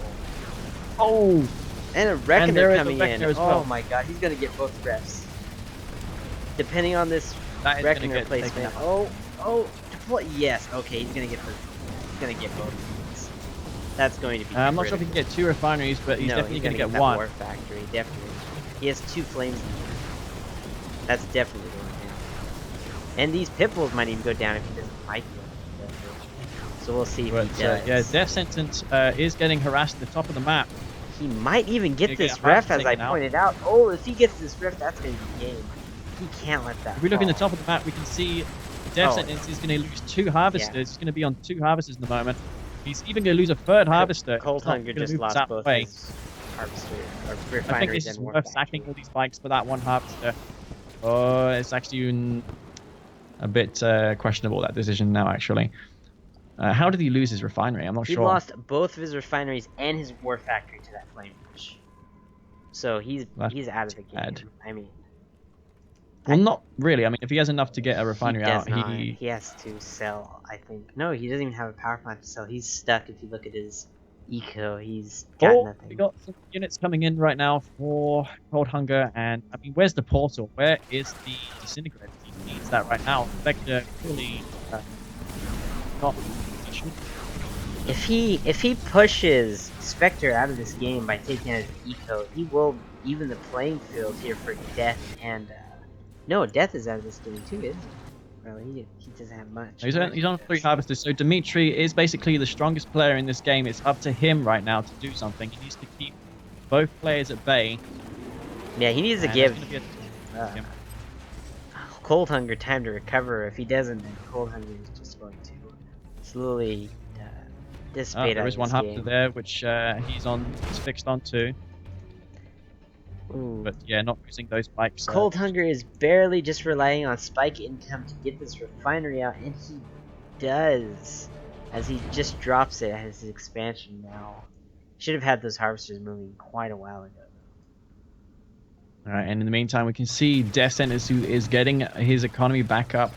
But yeah, Dimitri should definitely push into what do you call his base? Death Sentence's base, because he has literally nothing there to stop those Scorpion tanks. And he has to physically attack it right now. Yeah, Spectre finally opting to go for fast days, which is quite late. Cold Hunger is actually making a comeback as he just dropped out his power plant in his refinery. But it's going to be He's got 2 harvesters in the bottom, which he's forgot about, by the way. I think he's left that there on purpose for when he expands down there, but I can't see that being intentional as well. Alright, so yeah, it looks like Death's in it. Yeah, we might have been given enough time to hold this off. So this game's going to come down to whether or not he holds this. Yeah, if he micros around this war factory, which he's doing, he might be able to do it. The flame tank coming in, if he gets this war factory, I don't think he will. He's even using the scorpion tank to focus down the war factory, which is very good on him. If he gets it though, he has to commit for it. He's already done so much damage. Use the flame tank to push in there, yes. And boom, that goes down. He only has 1 war factory left, and I don't think that'll be enough versus the double war factory here of Dimitri. So there is Dozer Blades also out for Dimitri, which is a nice advantage as well. And this flame tank is going to... this flame tank is drawing so much fire from the scorpion tanks, allowing Jimmy to get amazing trades off with the Scorp fight, which is exactly how you want to use it in this non situation. And at the bottom here, we do have some disintegrators fighting some Pred tanks, but the riflemen in the bunker will clean that up very quickly. As Cold Hunger, like I said, he's just making a comeback due to Dimitri doing exactly what he needs to do, holding both players off.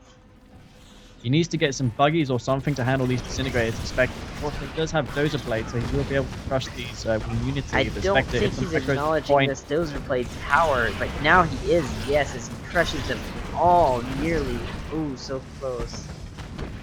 But that will be enough to what he needs to turn this off, I think. No, he's continuously pumping the Scorpion tanks out and some Flame tanks as well. But the Storm Column will scare that attack force away, as once again Cold Hunger is just... I'm surprised he came back from this. Well, he hasn't got anything as far as units is concerned, which is a problem for him because he needs to get something out. If I was him, I'd probably go for air right now, especially because Traveler's on tier 3 and you can probably lose the game in an instant to the Prodigy. So Hammerheads is the name of the game. Going to go for Hammerheads right now. Yeah, and there's no expansion up for Death Sentence, so I'd say the game is reasonably balanced right now. Although the tripod numbers are counting for. Yeah, once Spectre. you get a half dozen tripods with this Devastator, I think you'll be able to just run into Cold Hunger's base and clean this up. Yeah, that's true. But yeah, Dimitri, he didn't kill off Death Sentence. He had the time. He had everything we have going for him. He should have just killed him. Yeah, we have Disintegrators up here at the bottom, which might be taking out some Harvesters. No, this Hammerhead combined with this Shredder Turret should be enough to turn that off. As we have the drone ship here expanding for Spectre, being an aggressive push. As I'm not sure what he's doing with these tripods. He's going for Dimitri at this point. So it's definitely going to be That's actually a good idea because to get this thing economy right now. Actually, he did just place another refinery. And the facility is just dead once the steps. And I don't think I can do support that. Stating the flame rush that was done to him earlier on in the game. Yeah, absolutely. Your mic is cutting out just a bit there, in my opinion. But the tripods indeed are coming in and just wiping out this base. Like I said, once you get about a half dozen of them with this Devastator, it is just an overwhelming force for Black Hand and GDI to stop at tier 1 and 2. True. Cold Hunger is on tier 3, but yeah, Death Sentence. He's recovering now. The Redeemer does go out. I'm surprised they allowed that to happen. That was I somewhat feel of a like they were mistake. just worried about the Uh, I, structure. As you can tell, there's no infrastructure left. It's better to go for that. Even though he has a Redeemer, he won't have any buildings left to utilize this Redeemer. And given the tripod presence on the map, I don't think it's quite the most optimal unit to be focusing on. no, that's true. Um, I really don't see any outs for Cold Hunger in this game. Yeah, Cold Hunger maybe, very good. Going for a Marv as well with these Juggernauts, but he did exactly what he needed to do, Cold Hunger, but that rush at the beginning of the game was both refineries as well as his war factory was just too crippling to look past. Yeah, and seeing those Devastator warships, I think Dimitri's going to call the GG, Yeah. and I'd imagine that Cold Cold Hunger Hunger may call will the follow GG. He suit doesn't soon. seem like the player to drag games out, but he may keep playing this just to extend the game, I'm assuming. Because if he But was... it's always worth it. You know why? Because the opponent, and that can have more stamina. I've noticed that technically that drags games and plays in the next game. You don't have to beat him. Yeah. So yeah, pretty strategic. They're in unleashed cases mostly. Yeah, you're really chopping out right now. Is your mic working? Because, not gonna lie, you're losing about half of what you're saying. Just in this game, shocking. I don't know actually. Is it still the same? I'm actually not noticing it right now, but sometimes you can even ask the chat. It does get to where you can't hear you at times. But with these... I've got nothing running in the background, so I'm not entirely certain. Anyway, I'm actually recording these games anyways, so... Oh, perfect.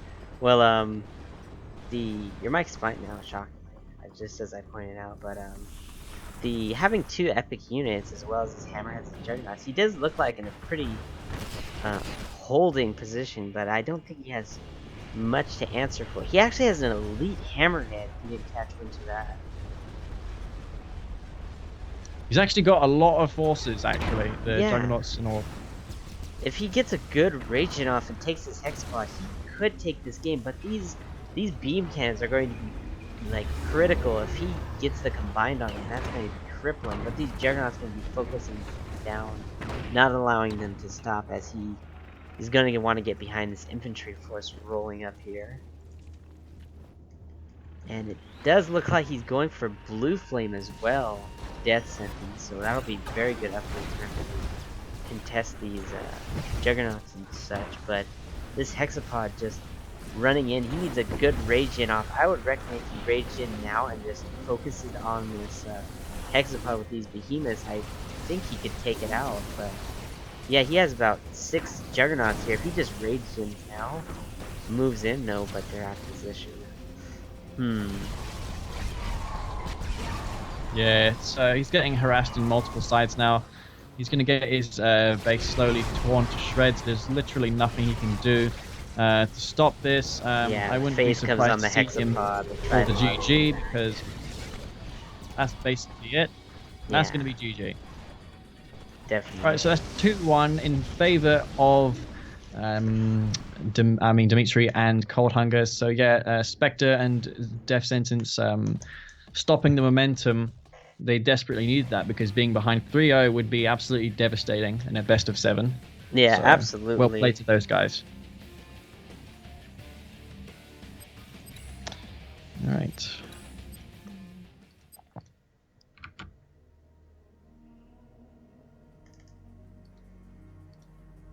I can't join that game, can you? Yeah, actually I can. Game key's disappearing when I click on it. Right, there we go. Yeah, it's a bug when the player goes This dead. is not actually a map, is it? In the map pool, I suppose it is, but Red Zone Rampage. Okay. Just kind of stomach turn saying that, doesn't it? Anything can happen here. Black Hand on Red Zone Rampage is very good because of the infantry rushes that they can do. Yeah, I've seen a lot of players. A strategy that I used to do with, I believe it was with Tipsy, is one player goes pure eco, while the other one just spams war factories with GDI, and the pred spams. You can get quad war factory pred tanks going if you sell out and just give the other player infantry or eco. However, it's not very common in a 2v2 tournament at the last stage, I would say. No, I doubt these guys have been practicing throughout the night on Red Zone Rampage. Also, I'm not entirely fine-tuned on the current Red Zone meta, so I'm not sure what's going to happen here. Exactly. But Blackhand definitely an optimal choice, as you point out, to go on this map. I do question if they are going to stick with random. Yeah, apparently Def is hosting, but they're going to have to come here.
Yep, I don't suppose anyone really knows how to play Red Zone. Maybe Dimitri. I've seen Dimitri play Red Zone quite frequently, as there's never always a game for him to play when he signs on, so he just plays Red Zone. Yeah. So I guess he's pretty good on this map. And Cold Hunger, if he's a new player, well, I don't imagine he's a new player based on his performance now, but I guess he knows how to play Red Zone as well. So I reckon those guys have an advantage on this map. Yeah, I would agree with that. Phantom's wondering if you saved game 1, have you? No, I did not. I haven't been saving any game. Yeah, neither have I. He says that the other games have been saved by someone, but the first game, unfortunately, was not saved. So it's going to be a mirrored matchup this time. And do we have left versus right or top versus bottom? We got top versus bottom. Maybe how we got Dimitri playing as Blackhand, yellow up in the top left-hand side of Red Zone Rampage. And scrolling to the right, we can see his ally Cold Hunger playing as the blue GDI. Scrolling down to the bottom right-hand corner as the green GDI, of course, Death Sentence. And sliding over to the bottom left-hand corner as the red Blackhand, we have Spectre. Shockingly enough, Demi went for Power Plant first, as well as Spectre, which is shocking. It's not really, because they're Black Hands, so they have access to Cabal squads early on. So I guess they've done that just to draft Cabals. For GDI, it doesn't make any sense, but Black Hand, I guess it makes some degree of sense because they can anti-scout. And what we got happening right now, I suppose there is some cheat in store from one of these players. I would imagine that Dimitri has something up in his sleeve. Pick this map specifically. Yeah, very aggressive War Factor placement from Spectre, as noted on the bottom left-hand corner. And as well as... Wow, Death Sentence is going for some kind of Orca Rush. Yeah, so definitely. That could throw these guys off if they don't spot it. But yeah, the buggy, there's nothing coming into scout, so I reckon this is going to go unscouted right now. Actually, no, there is a scout coming from Demi, which is actually going to be shooting at this. Yeah, that's so bad. So Scouting that is... Yeah, you can't really this early on. That Raider buggy. And there is 2 War Factory coming from Demi right now, which is going to be critical, as they do scout that as well. So double War this is Factory gonna versus an airfield rush is yeah, I question air on this map since the rush distance is so short. It's too easily to clean up these orcas, to be honest. Well, it looks like Spectre, I'm not sure what he's doing. I don't suppose he knows either. He's going for infantry now versus the 2-War Factory, and the Orca's trying to find a gap. Dimitri is out of position right now. And that's going to mean some dead Ooh. harvesters. If he gets both these harvesters, that's going to be critical, but I think he'll just get the one. No, he'll get both harvesters. Wow, that is critical in this engagement. Something that should not have happened. That should not have happened, seeing it that far ahead. And as you pointed out, the infantry coming out on this map is going to be crippling. And like I said in a couple of games ago, that GDI are not very good at assisting their allies since they are a very slow faction. But yeah, once this infantry upgrade comes, he can just roll through this base. Well, there is harvesters getting dispatched. Ooh, this Orca strike though. Ooh, takes out effort to almost those 3 back. Pitbulls.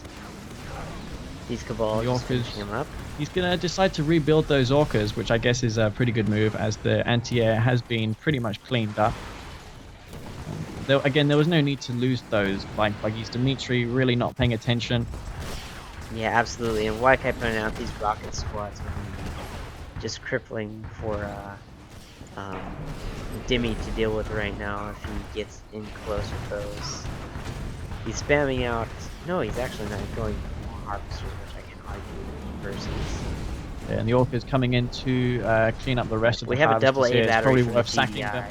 but I don't. That's not enough. No. He's going to lose harvesters here. 2 harvesters going to go down. That's probably going to mean Dimmy is out this game.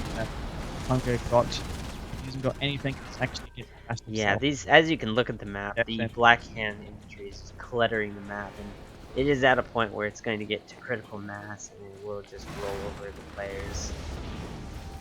Well, it's Dimmy's fault for going to factory here, though I think he made. It was just a mistake on his part going for that 2-War factory. Yeah, shocking that Death was able to get that Orca rush in, and as Black Hand strength prevails here, the spreading out of this force as well as just pushing in is going to be forcing Cold Hunger here to defend this out. I think he's going to go for hammerheads now as Orca Strike comes in to clean up. No, it misses the infantry. But APMO is done, so he will be able to hold this off just barely. Going to be not losing. Def does snipe 2 Orcas there. Cold Hunger's Orca's not able to achieve anything. All getting disposed of, and yeah, Def Sentence coming in for another round of harvester killing, and yeah, he just wasted body there. He could have got 3 harvesters, but that's not really going to matter. He's just going to weaken Cold Hunger. He just gets splash damage on it too. He needs to really transfer his harvest to the green field right now. He's not on the ball when it comes to that. Orca's going to escape. Death Sentence doing more damage than what he should really do with this Orca rush. He hasn't got very much in the way of eco. He's been mostly aggressive right now, but yeah, there goes his refinery. So now he's actually looking surprisingly good. Pardon me.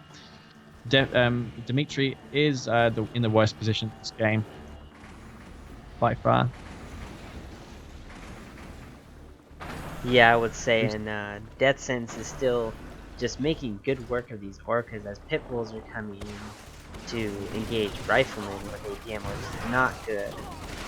The Hammerheads are just patrolling. I'm not sure why. They should be getting in there, doing some work on maybe these power plants, and possibly knock the power down for Death Sentence and get out of there if possible. Yeah, well, those pits are going to get destroyed, though I think Def is quite fine sacking units given how far his team is ahead right now. I'm not sure if those Orcas were able to achieve anything. Dimmy's on tier 3 right now, so maybe he's going to go for a Redeemer or something, but Spectre's been left to do whatever the hell he wants. He's actually not on tier 3 just yet, so maybe I'm wrong. Maybe this game is not over yet. There is no units for Spectre's team. Spectre wasting all those infantry in Cold Hunger's AP ammo units and watchtowers was probably a mistake. That definitely turned the tide, I think. I reckon that if Spectre just accumulated his forces and took Dimmy out of this game with all of them combined, he could have easily turned the tide of this game much sooner. However, it doesn't look like they are both evenly matched now in terms of eco. Yeah, what Dimmy should do is he should actually protect his ally versus these orcas, which he's not actually doing. But Spectre, with these infantry, going to anti-scout it the middle so that Dimmy is quite blind versus these orcas and where they're coming from. He's going to be attacking the tip camp. I think Dimmy is quite fine. Actually, why did he go for that? He should have gone for a Redeemer. The Redeemer would have made much more sense. But yeah, Cold Hunger, he's on tier 3 right now, so yeah, the Marv is going to be on the cards for him. And yeah, Death Sentence with all this economy, he hasn't got very much to show for it with units. Dimitri getting harassed now by some infantry of Spectre. Be able to hold that off with Shredder, especially when they're next to the painful. Then defended. It's easier. Yeah, the being but yeah, Spectre really needs to transition from this game. Help his like 8 camera watchtowers. There is one right there. Oddly enough, your mic's cutting out in this part too as well. Shockingly came back. And yeah, I think Dimmy's getting a bit tilted right now. They're still ahead in this game. I'd be a bit upset if I was Cold Hunter now.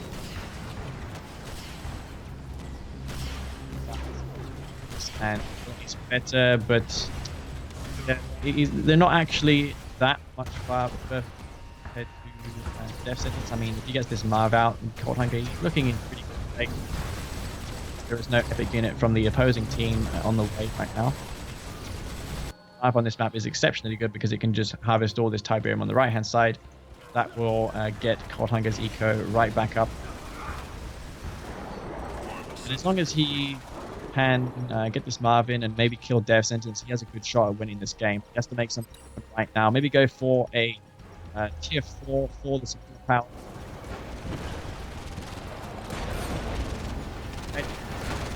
Attacking this thing up there. Death Sentence paying attention.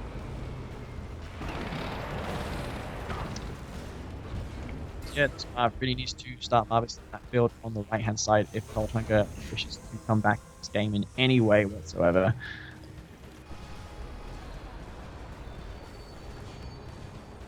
And not really much else to say. Death Sentence should be going for a tier 4 now because once he gets that, he's already building Juggernauts out, 2 effective Jug, tier 4, with Spectre pretty much untouched at this point. He's going into Cold Hunger's base as much pressure as possible, get Cold Hunger exit this game. And looking at high right now, 2. Yeah, absolutely. And this Black Hand infantry squad with these Juggernauts is just uncontested as it just ends the battle very quickly. I think Dimmy is just suffering this 2v2 tournament throughout it.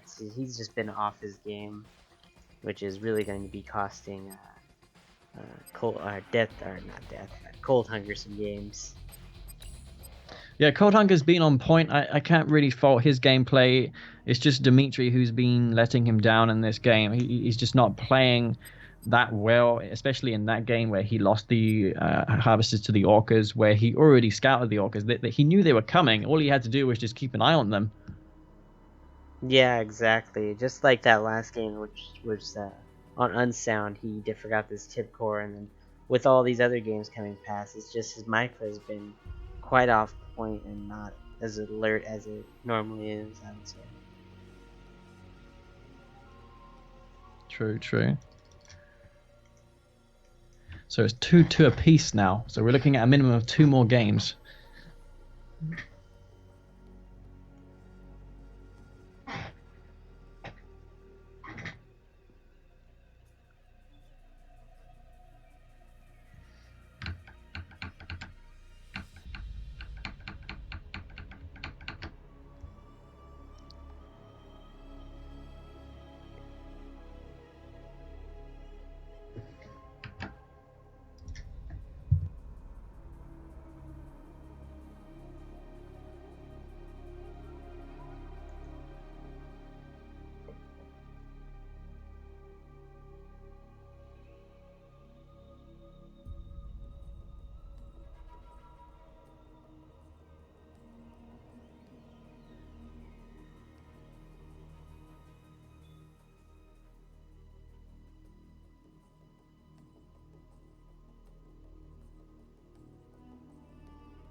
Not sure what the deal is now with Dimitri. I'm gonna have a word with him on Skype, see if I can change his mood.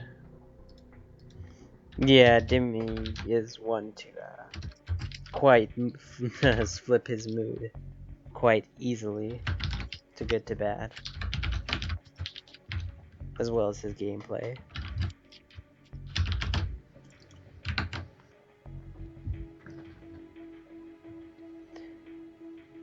A lot of players here talking about lowering it to a best of 5, however Spectre and Death are opposed to the idea, which I fully support.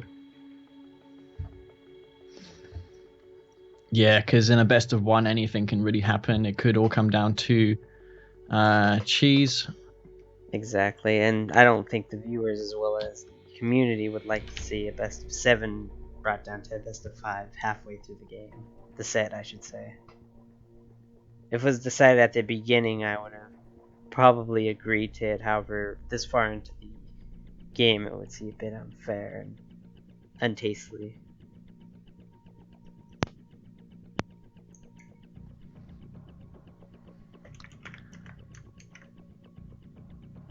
Well, if there ever was a rage quit, this is one of them. Yeah, definitely.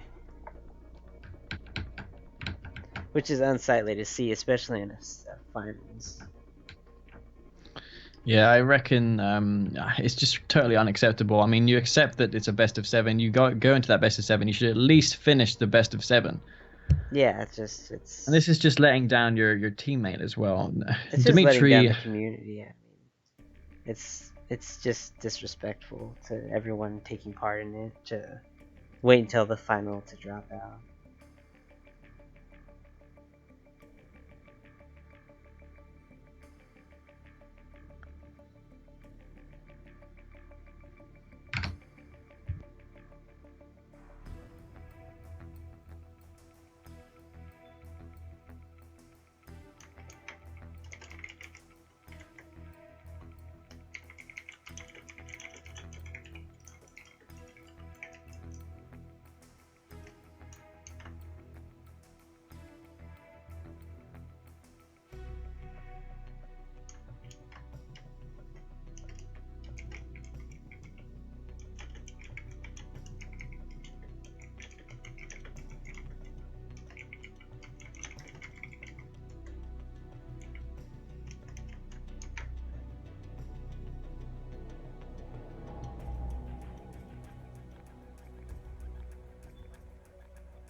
Yeah, a lot of players talking about how he might be sick, which is unfortunate, but if he was sick, he shouldn't have been in the tournament in the first place. Should have probably gave it to another player. To me, it really sounds like an excuse, honestly. It but, is. I mean, undoubtedly, I think it is, but the fact is, what can we do about it at this point?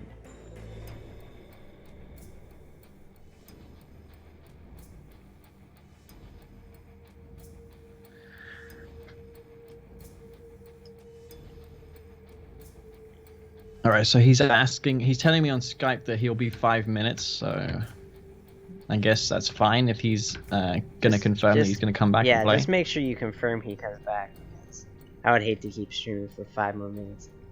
It'd just be a silent 5 minutes and then find out, oh well, I'm not coming back.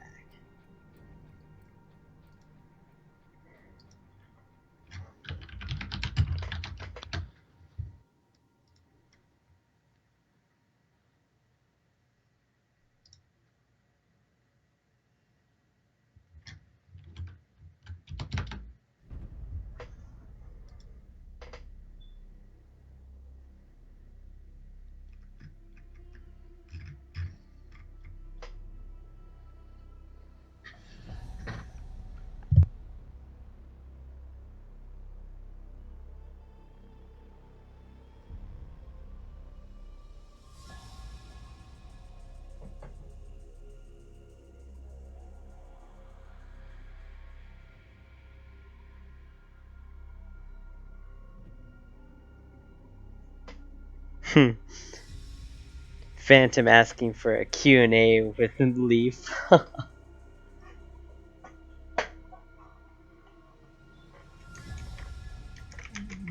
What kind of questions? I have no idea. The chat is Chains were apparently activated, wanting to obviously. ask questions. I assume. I just told him I to haven't go actually ahead. seen your stream. I haven't actually seen your stream once. Because this is the first time he's streaming a tournament, and I don't I'm trying to log upload into any. Twitch. Got my password.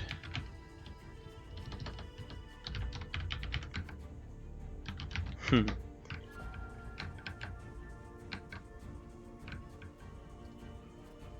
Ah, fuck. He says, "Are you into CNC 3?" Oh Lord. I've tried to be into CNC3. What's his name? Shock Treatment tried to get me into CNC3, but I was unable. It never really was Settled. attractive to me because all the players, there was no players there for me. There was not enough players for me to learn the game. I haven't given it enough chances to see if it was good or not. I'm not going to just say it's a bad game or a good game because I haven't played it enough to know that. I will. It's a bad game. it But if it had more completely. competition, I would have definitely played more of CNC3, or at least given it a shot. Yeah, the CNC 3 plays a lot like League of Legends today in terms of Kane's Wrath. Other games, I find that it's closest to that in terms of tactics and point and value. Have you heard of Halo Wars? Halo Wars. Yeah, it's an RTS. Yeah, Yeah, it's a it plays console like RTS that. game, isn't it? Yeah, it plays like that, to be honest. You just secure 3 points, and you just secure points the whole game. There's 3 capture points. You secure 2, you're winning. You secure 1, you're losing. I saw Total Biscuits review of Halo Wars the other day. It looks really like a. It's got its problems, you know. I mean, the pathing looked awful for Oh, it one, was. It's much worse than Kane's Wrath. and you can't build a base. You have to rely on these Turtles. hubs like Battle for Middle Earth 1. But Battle for Middle Earth 1 did it actually better than that. And it just seemed like a really dumbed down RTS game. It is. Obviously, it has to be for it to work on a console. Yeah, with consoles and RTS, it's really like the most unfavorable genre at the moment. RTS, as you know, is not doing very well within the gaming community lately in terms of general global gameplay. True, true. All right, so I think 5 minutes is up now. Where is Dimmy?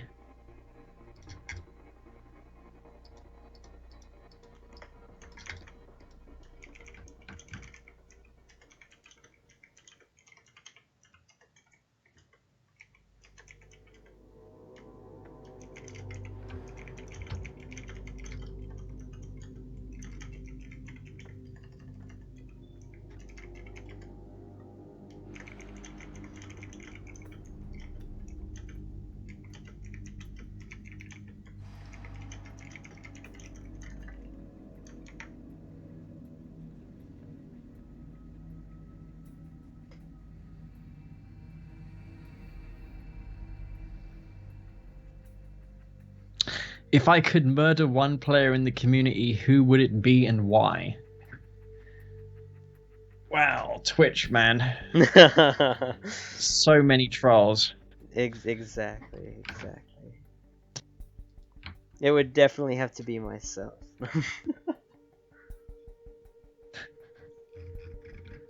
After that question, of course.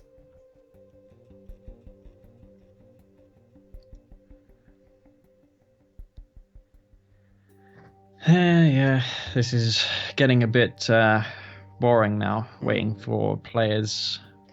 Yeah, and Like you this. can't really just replace the player because it's already 2 in. I mean, if it was the start, I would like see how you could allow it, but for it to go 2 in and just stop is pretty bad. Yeah.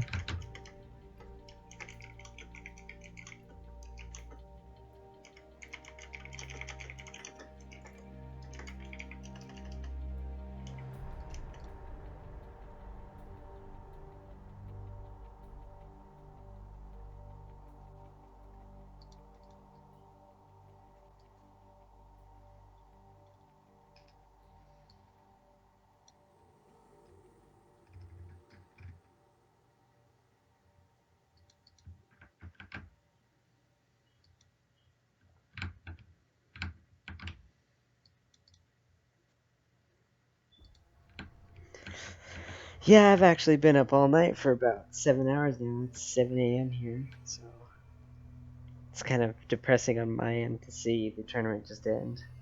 But it does look like that is how it's going to play out. I mean, have you gotten any word from Dimmy yet? None whatsoever. Lovely.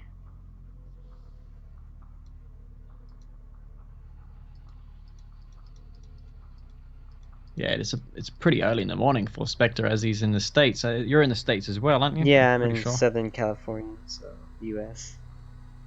So it's a bit earlier than Central European time. Mm-hmm.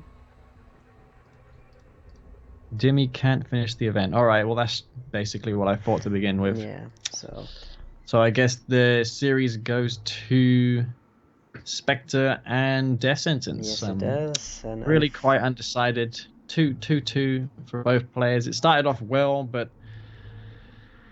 yeah, things happen. yeah, If he doesn't, you can't force him to come back online, so that's just how it is. And yeah. we're not going to pull an Inca and get someone to play a tournament who's already out of the tournament. Yeah, exactly. As well as it's already 2 a.m., so it'd be unfair for the opposing team to have to deal with that. So I guess that's the end of the first R12 2v2 tournament. What a shocking Ended end. quite abruptly, but yeah, it is what it is. So yeah, I guess I'll just go and eat some food right now. Well, I would like to thank you, MasterLeaf, for joining us for this stream, as well as the rest of the No, community here. it's been a pleasure actually. I enjoyed it up until the very end, of course, but these things happen, you know. Yep. There's nothing you can do about it. The most common problem in RTS genre, the rage quit. Yeah, well, in Kane's Wrath anyway. Not sure about any other game, but it's more prevalent in this game. Anyhow, I've enjoyed casting today with you, and again, maybe I'll do it in the future with you. I'll be up for it. All right, Sounds great. so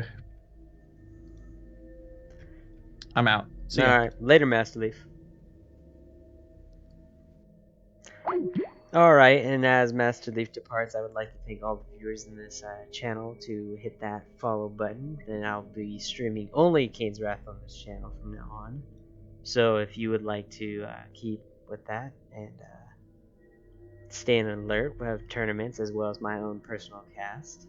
I do cast mostly on weekends, Friday, Saturday, and sometimes Sunday.